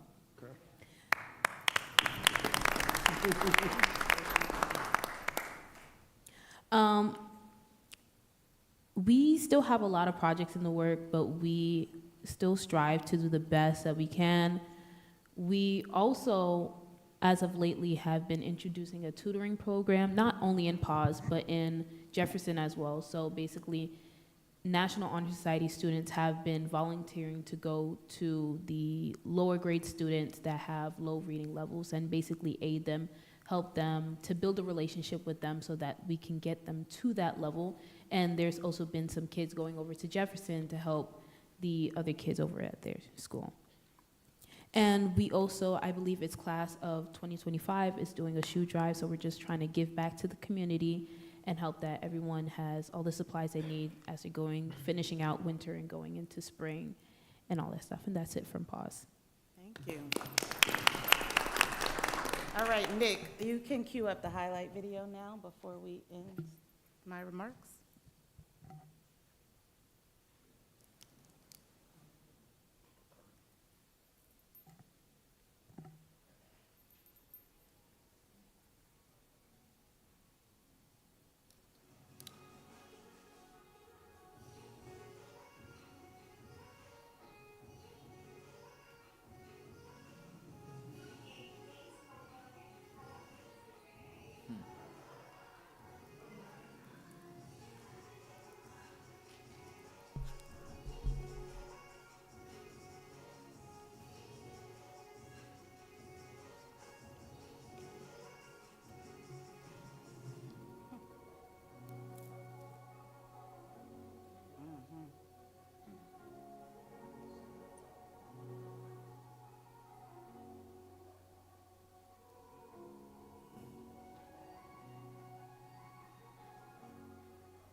All right, I will now entertain a motion to go into executive session. So move. Do we have a second? Second. It's been properly moved by Commissioner Vice President Webb and seconded by Commissioner Malone that the board now retire into executive session. You heard the motion. Are you ready for the question? There being none, all in favor? Aye. All opposed have the same right? Motion carried.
doing your thing, we just gonna talk around you. All right, I will entertain a motion now to resume public session. So moved. Second. It's been properly moved by Commissioner Andrews and seconded by Commissioner Malone that the board now resume public session. You heard the motion. Are you ready for the question? There being none, all in favor? Aye. All opposed have the same right. Motion carried. Madam President, if you will allow me, there are some walk-on items that need to be added to the agenda. If you just give me 2 more seconds, I'll tell you exactly what they are. All right. The first item is from the office. I'm sorry.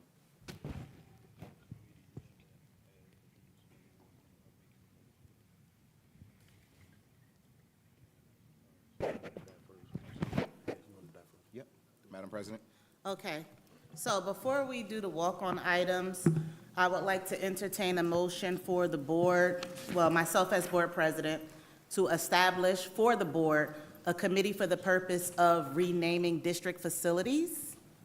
So I'll entertain a motion for that. Do we have a second?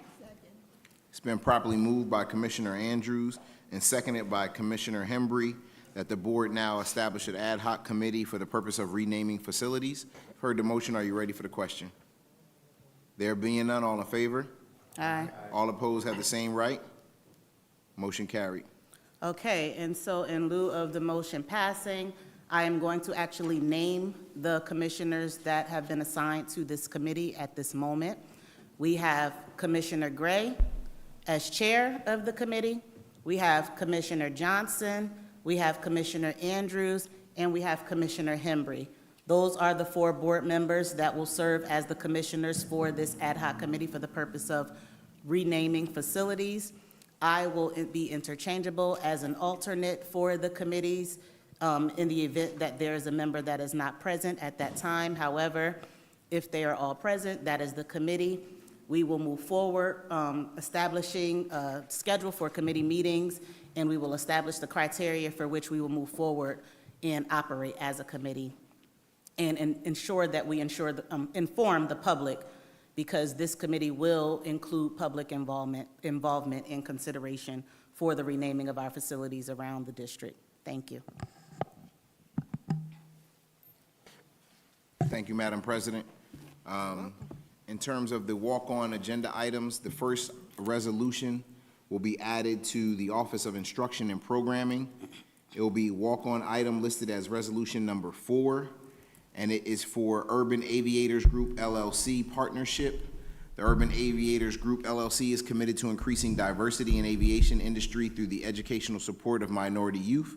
The aviation educational program was designed to introduce students to various aspects of aviation and aerospace to further this goal. While all students are welcome and encouraged to participate, the program's focus is increasing diversity in the aviation industry. In support of obtaining the goals of the Plainfield Board of Education, the Plainfield Public Schools will partner with Urban Aviation LLC at a cost of $31,500 to include the following instructional materials: student coaching and hardware and software for the 24-25 school year, marketing materials, course materials, staff, 2 development flight simulators, hardware and software, 2 field trips to be determined at a later date, and be it resolved that the Plainfield Board of Education approves this payment at a cost not to exceed $31,500. The availability of this funds are verified and will be charged to account code 2270-200-339A *0. All right. The next items are all relative to the outstanding, well, most of them to the outstanding bids and RFPs to complete that process. The first one will be bid 2510. It's a walk-on item for grand pianos, and it will be under business operations as item 18. The advertisement was held for the bid. The bid opening was conducted. 2 respondents, Freehold Music Center and Sanders Pianos in Oceanport, both responded. The winning bid, the lowest responsible bid, was awarded to Freehold Music Center in Freehold, New Jersey, at a cost of $81,400. That will include a 6-foot 1-inch conservatory grand piano Yamaha brand, as well as a 7-foot conservatory grand piano Yamaha brand, and the removal of two of our current pianos that have gone past their useful life. The next item will be resolution number 19. This is for RFP 2509, Architectural Services. Whereas the Board of Education sought proposals for architectural services, all proposals were submitted and reviewed and evaluated. Now be it resolved that the Plainfield Board of Education hereby awards a contract for architectural services for DeCara Rubino Architects for the 24-25 school year at a cost of $175 per hour on an as-needed basis. Further resolved that the Plainfield Board of Education hereby awards a contract to architectural services for Netta Architects for the 24-25 school year at a cost of $155 per hour on an as-needed basis. Whereas further resolved, the Plainfield Board of Education hereby awards the contract for architectural services to DMR Associates for the 24-25 school year at a cost of $195 per hour on an as-needed basis.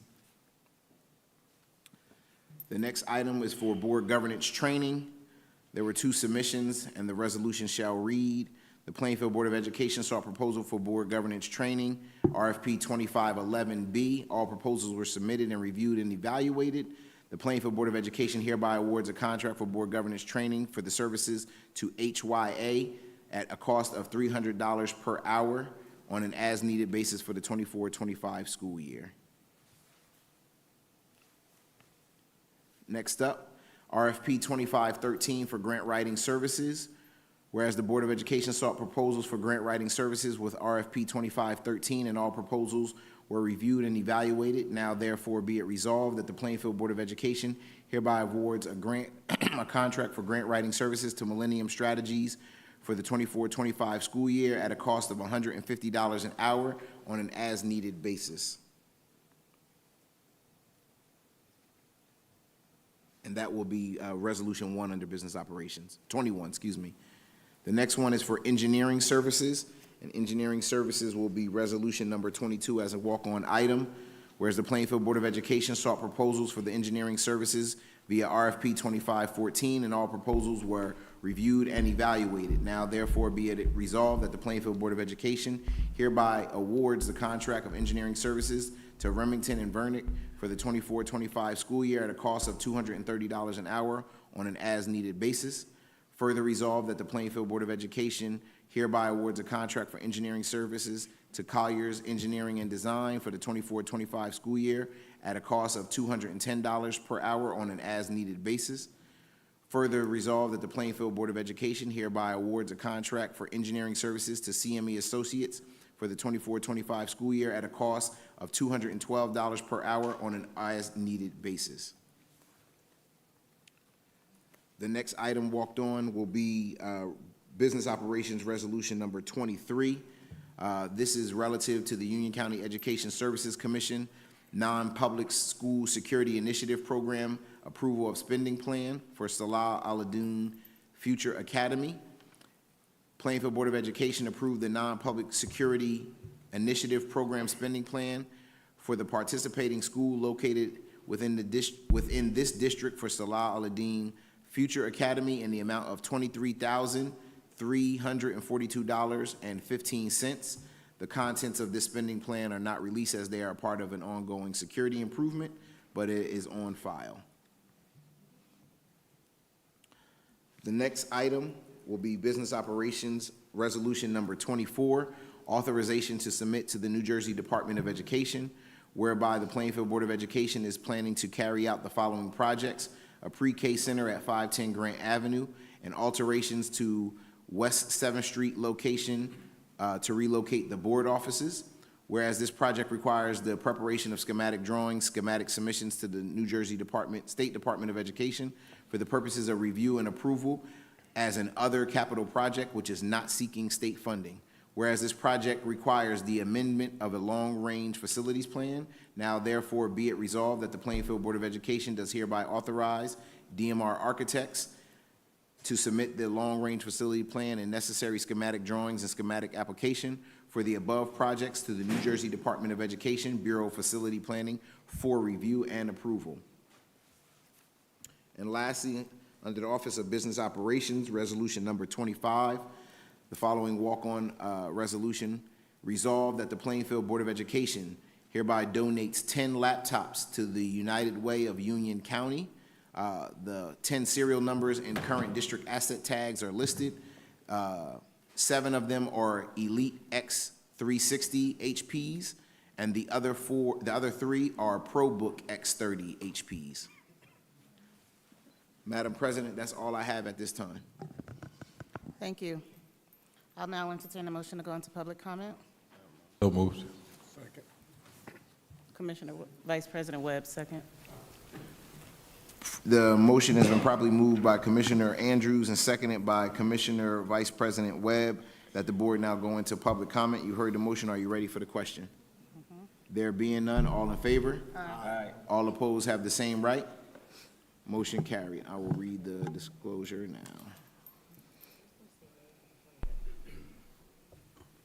At business meetings, privilege of the floor will be provided for 30 minutes to the public for public comment prior to the committee reports. Members of the public in attendance will have the opportunity to raise concerns during this period of the meeting. Members of the public may speak once for a maximum period of 3 minutes by the clock. This time is not transferable from one individual to another. Privilege of the floor is now open.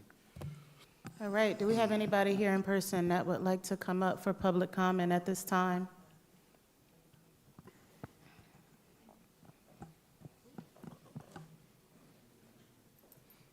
Good evening. Good evening. Sarah Virgo, 920 Sherman Avenue, Plainfield. Hello, friends. Hello.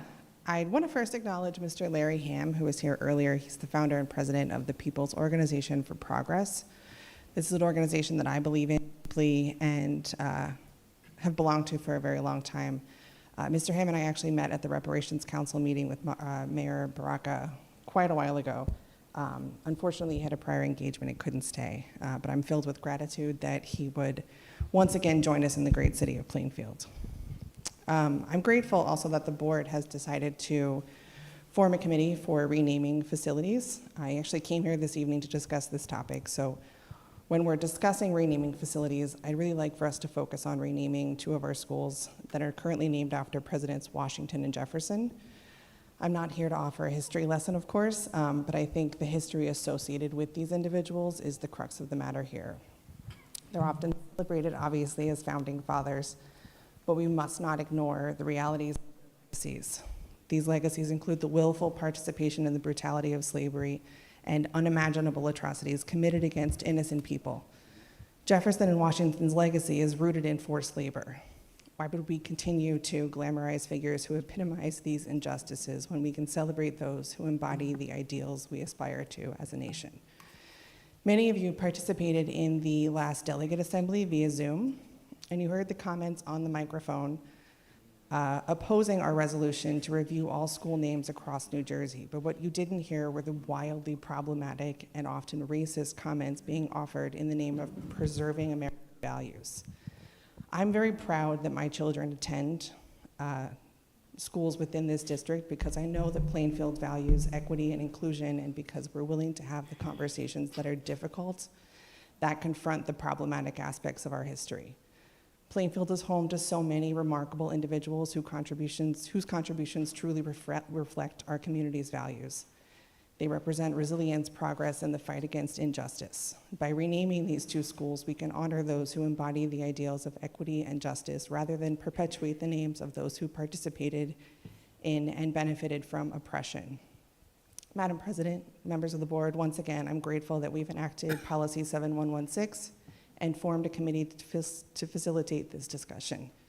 This is an opportunity to allow the public to participate in a collaborative conversation to explore what's best for the district, and I appreciate you offering a platform for this dialogue. We have an opportunity to not erase history, but to redefine our legacy, and we have a responsibility to our students to continue to work towards a brighter future for all students in Plainfield. Thank you. Thank you.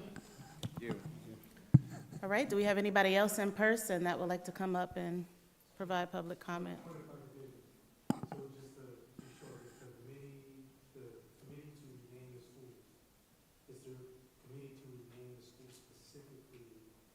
No, the committee is to rename facilities, which is inclusive of the schools. What is specifically to rename the schools that are named legislative? No, it's to rename district facilities inclusive of those schools. So, because the committee is so that we can rename whatever facilities within the district that we would like to rename. So we can start with those schools if that's what you would like to do with the committee, if that's the will of the committee. But yes, those schools are in. Okay, yes, but we established the committee to rename district facilities. We're not gonna do it specifically for those two schools when there are other facilities within the district that we need to name.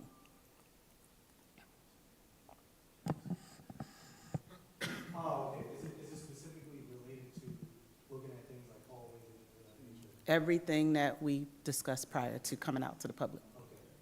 Yes. But I just want to be clear. Those schools will be included in Right, the because facilities that we as rename. an African-American, We understand. maintained in an institution. We understand. Right, people that own. We understand. We understood it when you said it the first time, Commissioner Gray. We got it. Okay. We got it. We got it. Any facility within the district, inclusive of those schools. Okay. Good evening, everyone. Jackson Morgan, 920 Sherman Avenue, Plainfield. Good evening, everyone. My name is Jack, and I'm a 16-year-old student at PAS, which is located right next to Jefferson School. I want to thank you for forming a committee to rename our facilities, and I'd like to talk about why I believe that we need to rename Jefferson and Washington schools, specifically here in our district. In my family, my parents have made it a priority to teach us about history, even when that history is sometimes intense. Thomas Jefferson declared that all men are created equal in the Declaration of Independence, yet he owned over 600 enslaved people throughout his lifetime, relying on their labor for his plantation's economic success. Upon his death, Jefferson freed only a small number of his enslaved workers in his will, while most remained in bondage. Many of his own descendants acknowledge his contributions to the founding of the United States, but reject his memory being glamorized. Washington inherited slaves at the age of 11, but went on to own over 500 enslaved people at the peak of his wealth, using their labor to run his plantation at Mount Vernon. We're honoring figures like Thomas Jefferson, who, while a founding father, was also a slave-owning rapist who, with beliefs that contradict our current values of equality and justice. As students, it feels wrong to be associated with someone who would not allow us to live freely. Instead, we should honor inspirational figures like Plainfield's Willa Cofield, Supreme Court Justices Sonia Sotomayor and Ketanji Brown Jackson, NASA scientists Marianne Lee Johnson or late Senator John Lewis, people who truly represent the ideals of justice and empowerment. There was a Jefferson Elementary School in Seattle, Washington that was renamed Sally Hemings Elementary School, honoring the life of Sally Hemings, an enslaved woman who was forced to bear several of Jefferson's children. When students come to the mic, the board usually takes action, and we appreciate that. So I urge you to take action here and talk to us. I think that you find that many of us share these thoughts and strongly support a name change. So let's select names that reflect who we are and who we aspire to be. Thank you. Thank you. Do we have anybody else here in the public?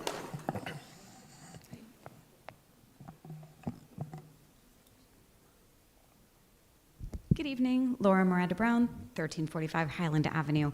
Thank you for all the presentations this evening. It was really fabulous to hear about all the student athletes. I've been following it online, and it's really exciting to see all these students doing so well. I'm hoping that next time we can also celebrate all those students, as our student council representatives said earlier, who made honor roll and who had academic achievements. I think it's extraordinary to highlight the athletic prowess that so many students have, but we also have really smart kids in our district who work really hard, and they should also be recognized in a public way.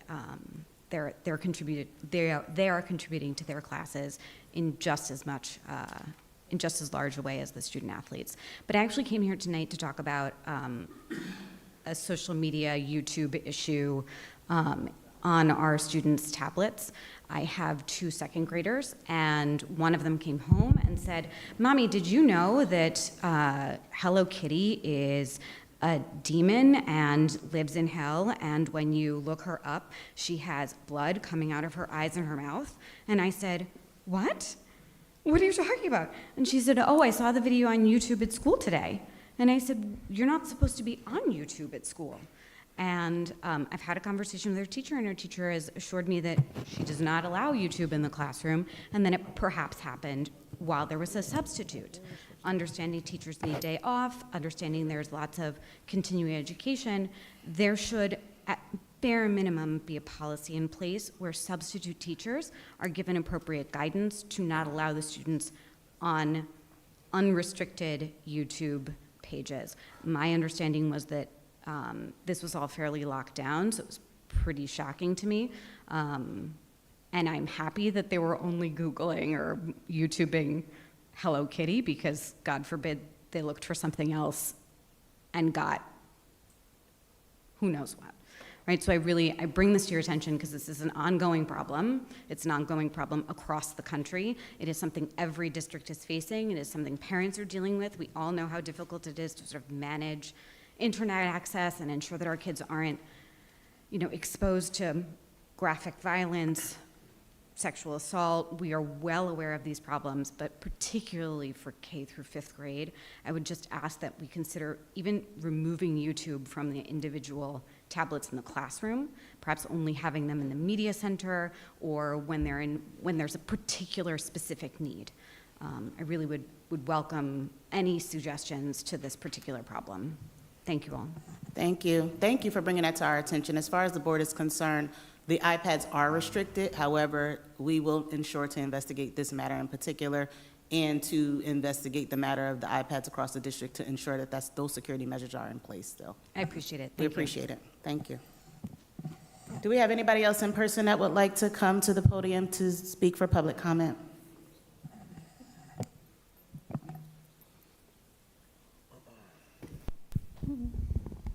Hi, Catherine Balch, 1314 Highland Avenue. I came tonight and I was not expecting to see the presentation about the Apple Vision glasses, special vision glasses. It really concerns me that the district is considering buying these devices.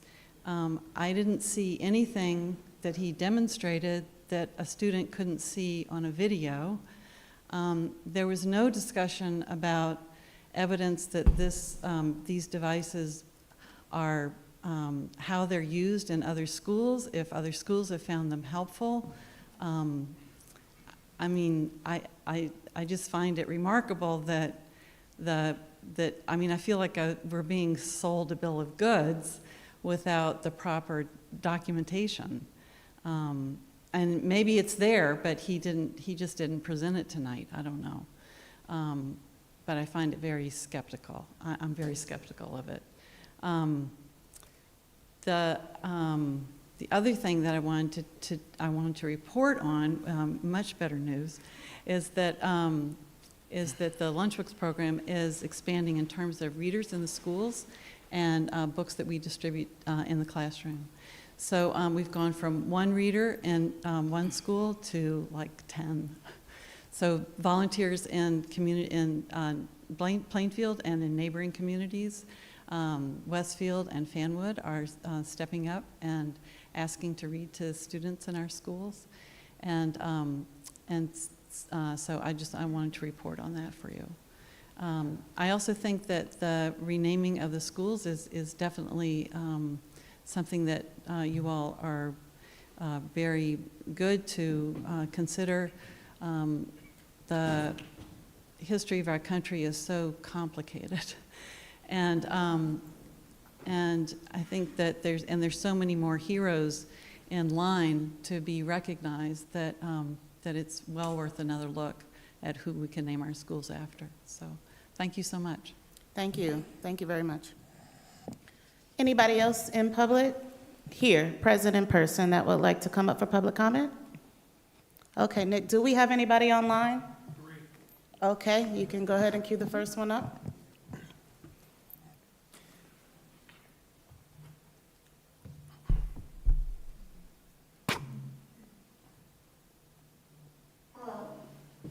Yes, we hear you.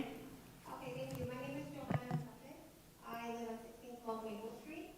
And I was watching the presentation today, and I did see that Cook Elementary School will be adding sixth grade. So it's something I'm very happy to hear. I did want to make sure, though, that special education students will be included in that as well. I understand Cook has one self-contained classroom, and I think it's in fifth grade. So I'm hoping that arrangements can be made that they will be included in the sixth grade. I, for example, have my son attends Cook. He's in second grade, and for the last year, he hasn't had a special education teacher. He's supposed to have the teacher for 2 periods or for 2 subjects, and he has not had it all year. So I want to make sure that with this expansion into sixth grade, that they will be finding teachers to help not just the regular education students, but the special education students as well. Thank you. Thank you. Thank you for sharing your concerns. We'll make sure that we respond to your concerns accordingly. Nick, the next person.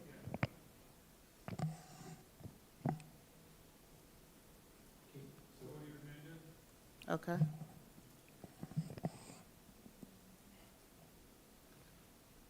Hello, can anyone hear me? Yes, we hear you. Go ahead. All right, perfect. Hello, folks. My name is George Mendes. I'm from 123 Elm Street in Elizabeth, and I'm representing on behalf of the Democratic Socialists of America as a member. I want to acknowledge the great calls to rename the schools in your district, especially 2 of which were named after our founding fathers, who happened to be slave owners. And unfortunately, it is true. Yes, we have to acknowledge the true history of our country.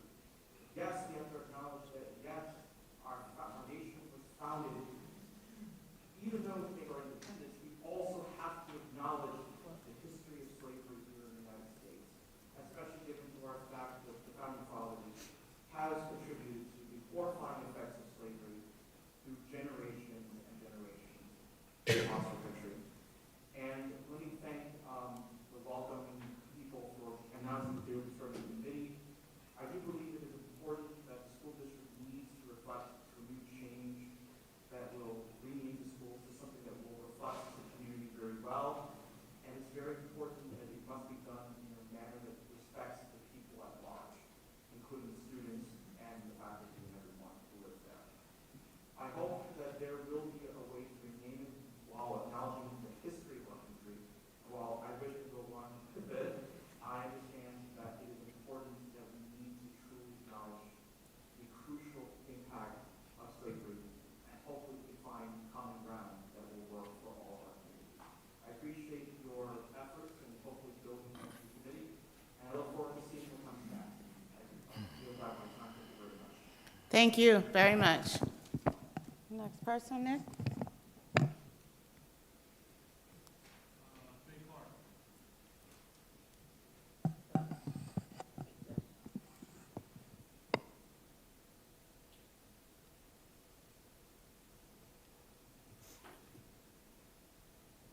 Is she there? Okay. Do we have any more after her that just? Okay.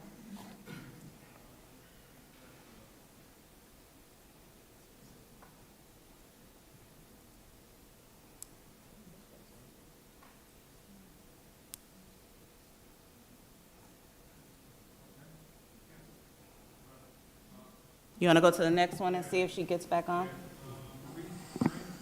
Okay.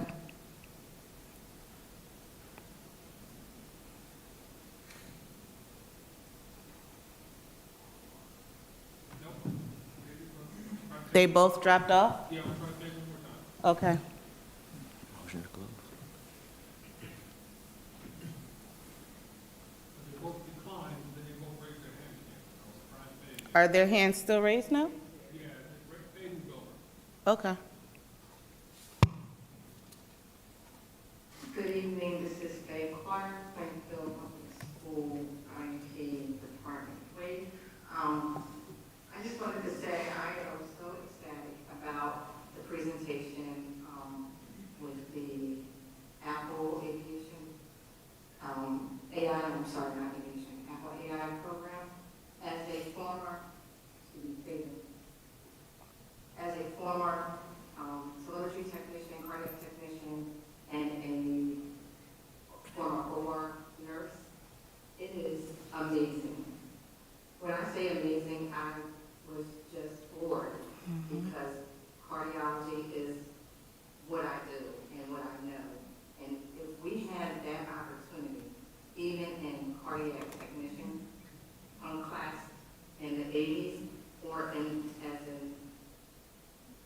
nurse student, I would have been able to thoroughly understand the anatomy of the heart, which I'm certain this program also offers tons of other information pertaining to anatomy and physiology.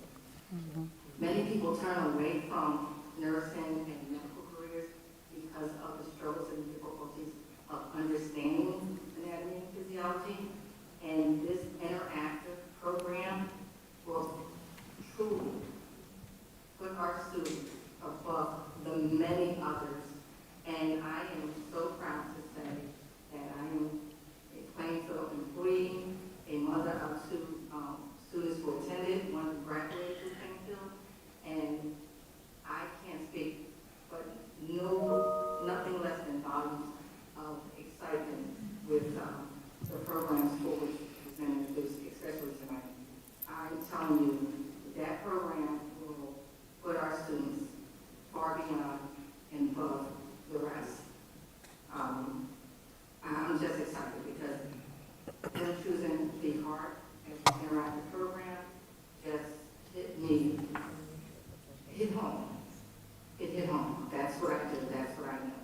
And I'm impressed. So kudos to whoever invited the gentleman in the program, introduced it. So thank you. I look forward to seeing what the students do with this program.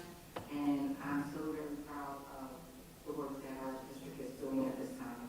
Thank you. Thank you. Do we still have our other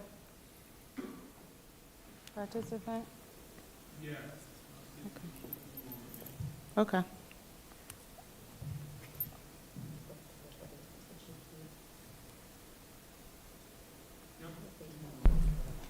She's ready? Okay.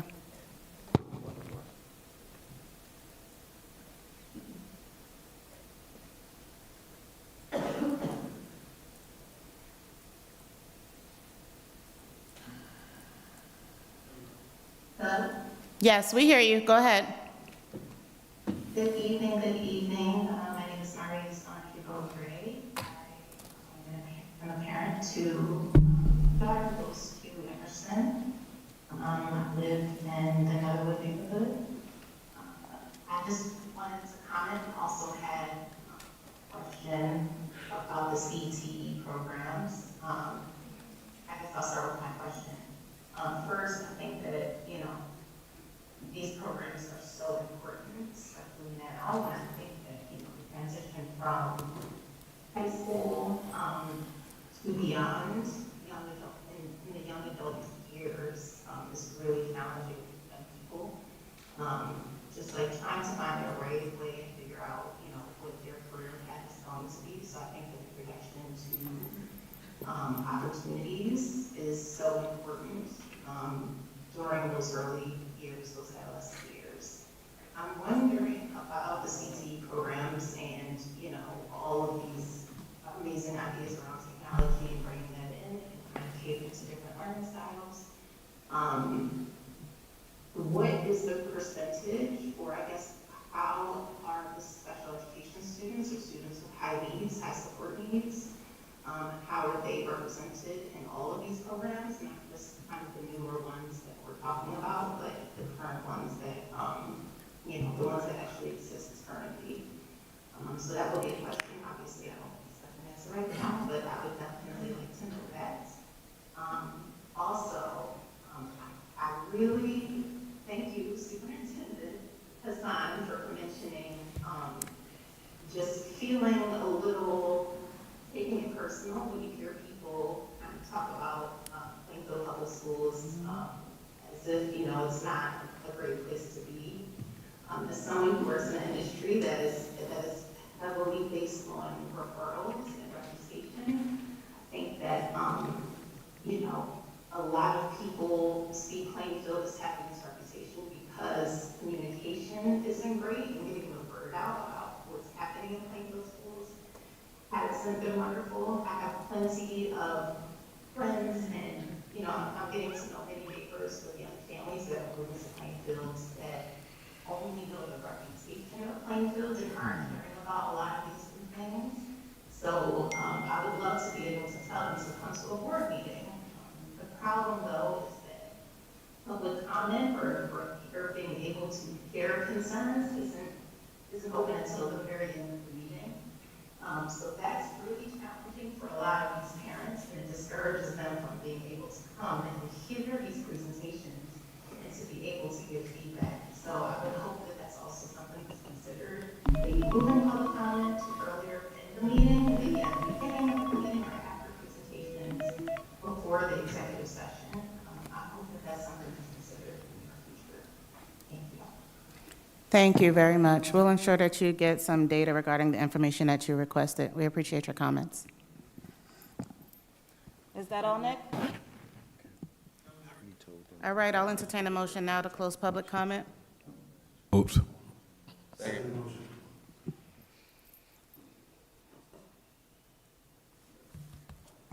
I'm sorry, I missed who made the motion.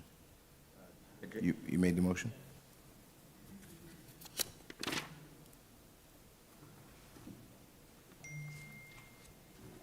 So the motion was made by Commissioner Gray and seconded by Commissioner Malone, that the board now close public comment at this time. You heard the motion. Are you ready for the question? Yes.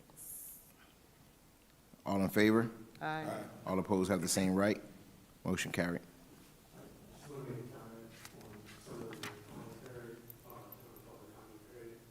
So I'm a child, I have a child that is a special support student that goes to Emerson School. And I know Plainfield Public Schools advertises itself as an inclusive school district. However, when we were looking for schools, there were only 5 schools that had the special education teacher that's certified, also that had a teacher that was certified in special education, and also an aide. Cook School wasn't one of those schools. Okay. So maybe you can correct me if I'm wrong. Yeah, so To the sign, but I know it's not protocol typically for us to respond to public comment. I will investigate that matter, but I will tell you I have the roster that I'm looking at right now for Cook Elementary School, and on their roster, we show that we have special education resource teachers there, in addition to special education MD teachers, and this is on the district's roster for that school. So I think I just want to be mindful of what we're saying. We have a statutory obligation to make sure that we have the proper staff members with the appropriate certifications in each one of our school buildings. It is our efforts to continue to move forward to be a more inclusive school environment. We've partnered with the Inclusion Project, which we've shared with the board in prior meetings.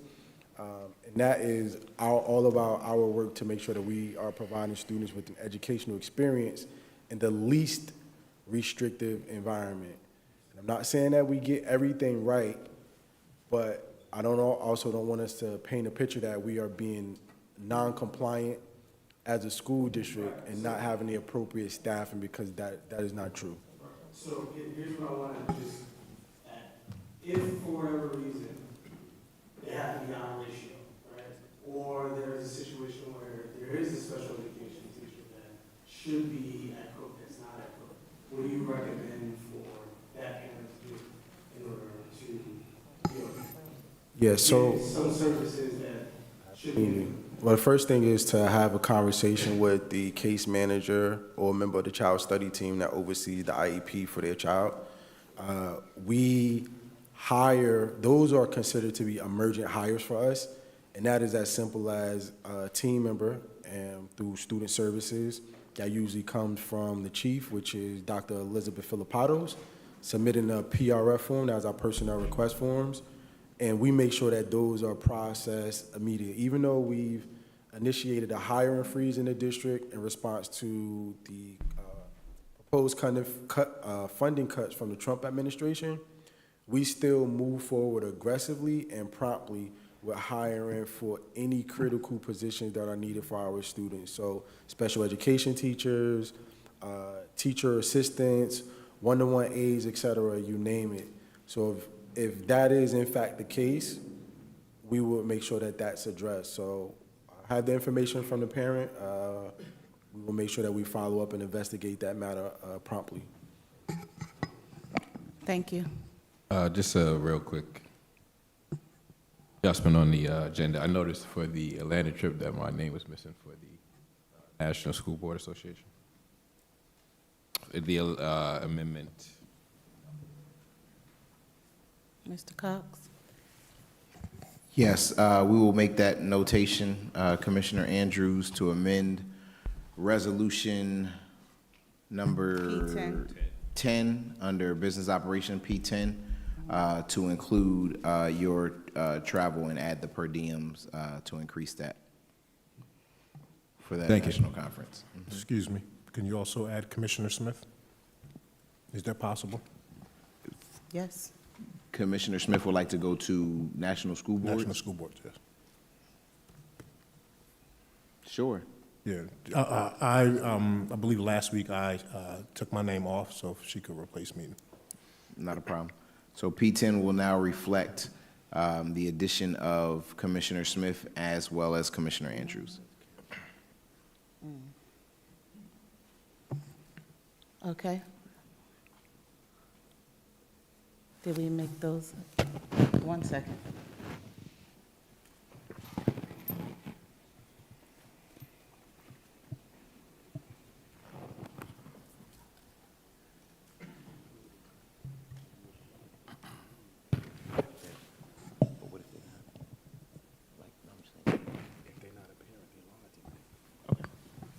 Gotcha. Yes.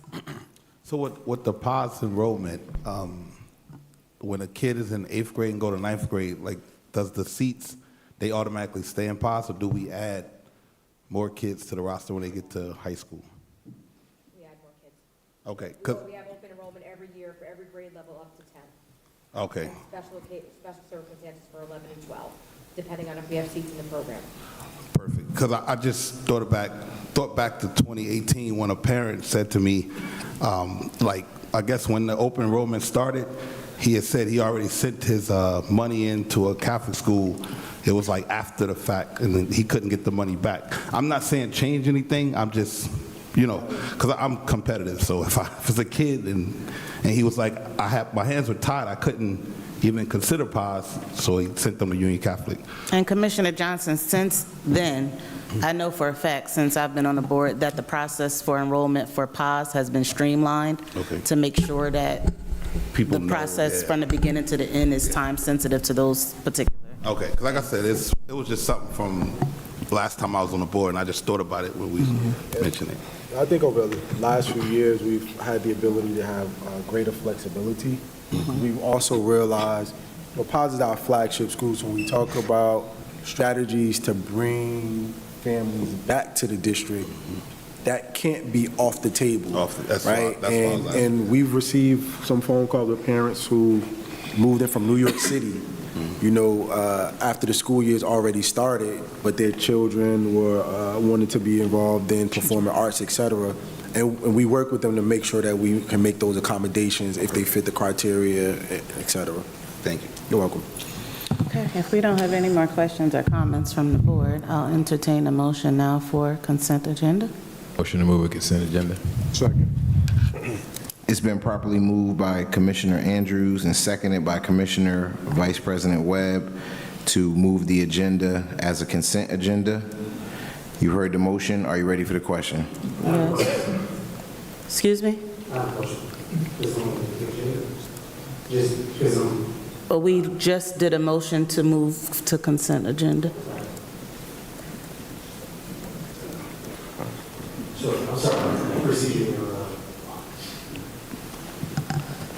All in favor? Aye. All opposed have the same right? Motion carried.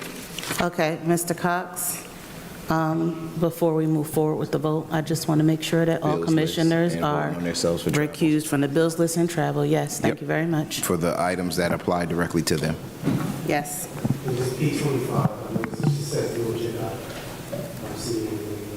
Refresh your screen.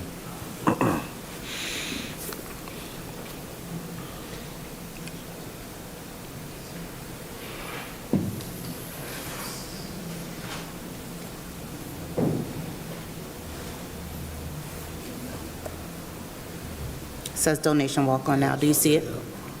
You good now, Commissioner Gray? All right. Is there a motion to approve the consent agenda? So moved.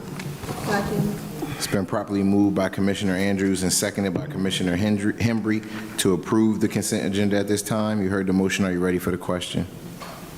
There being none, I'll call the roll. Commissioner Andrews, other than your travel.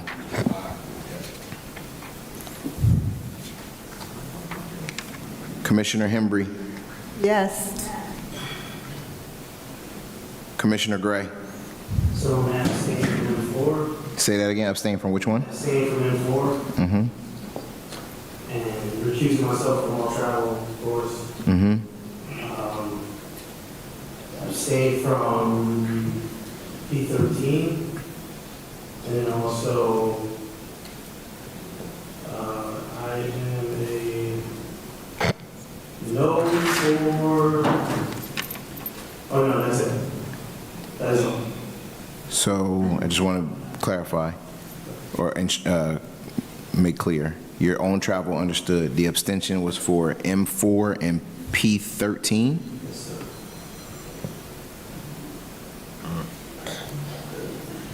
Okay. Commissioner Dr. Harris. Yes.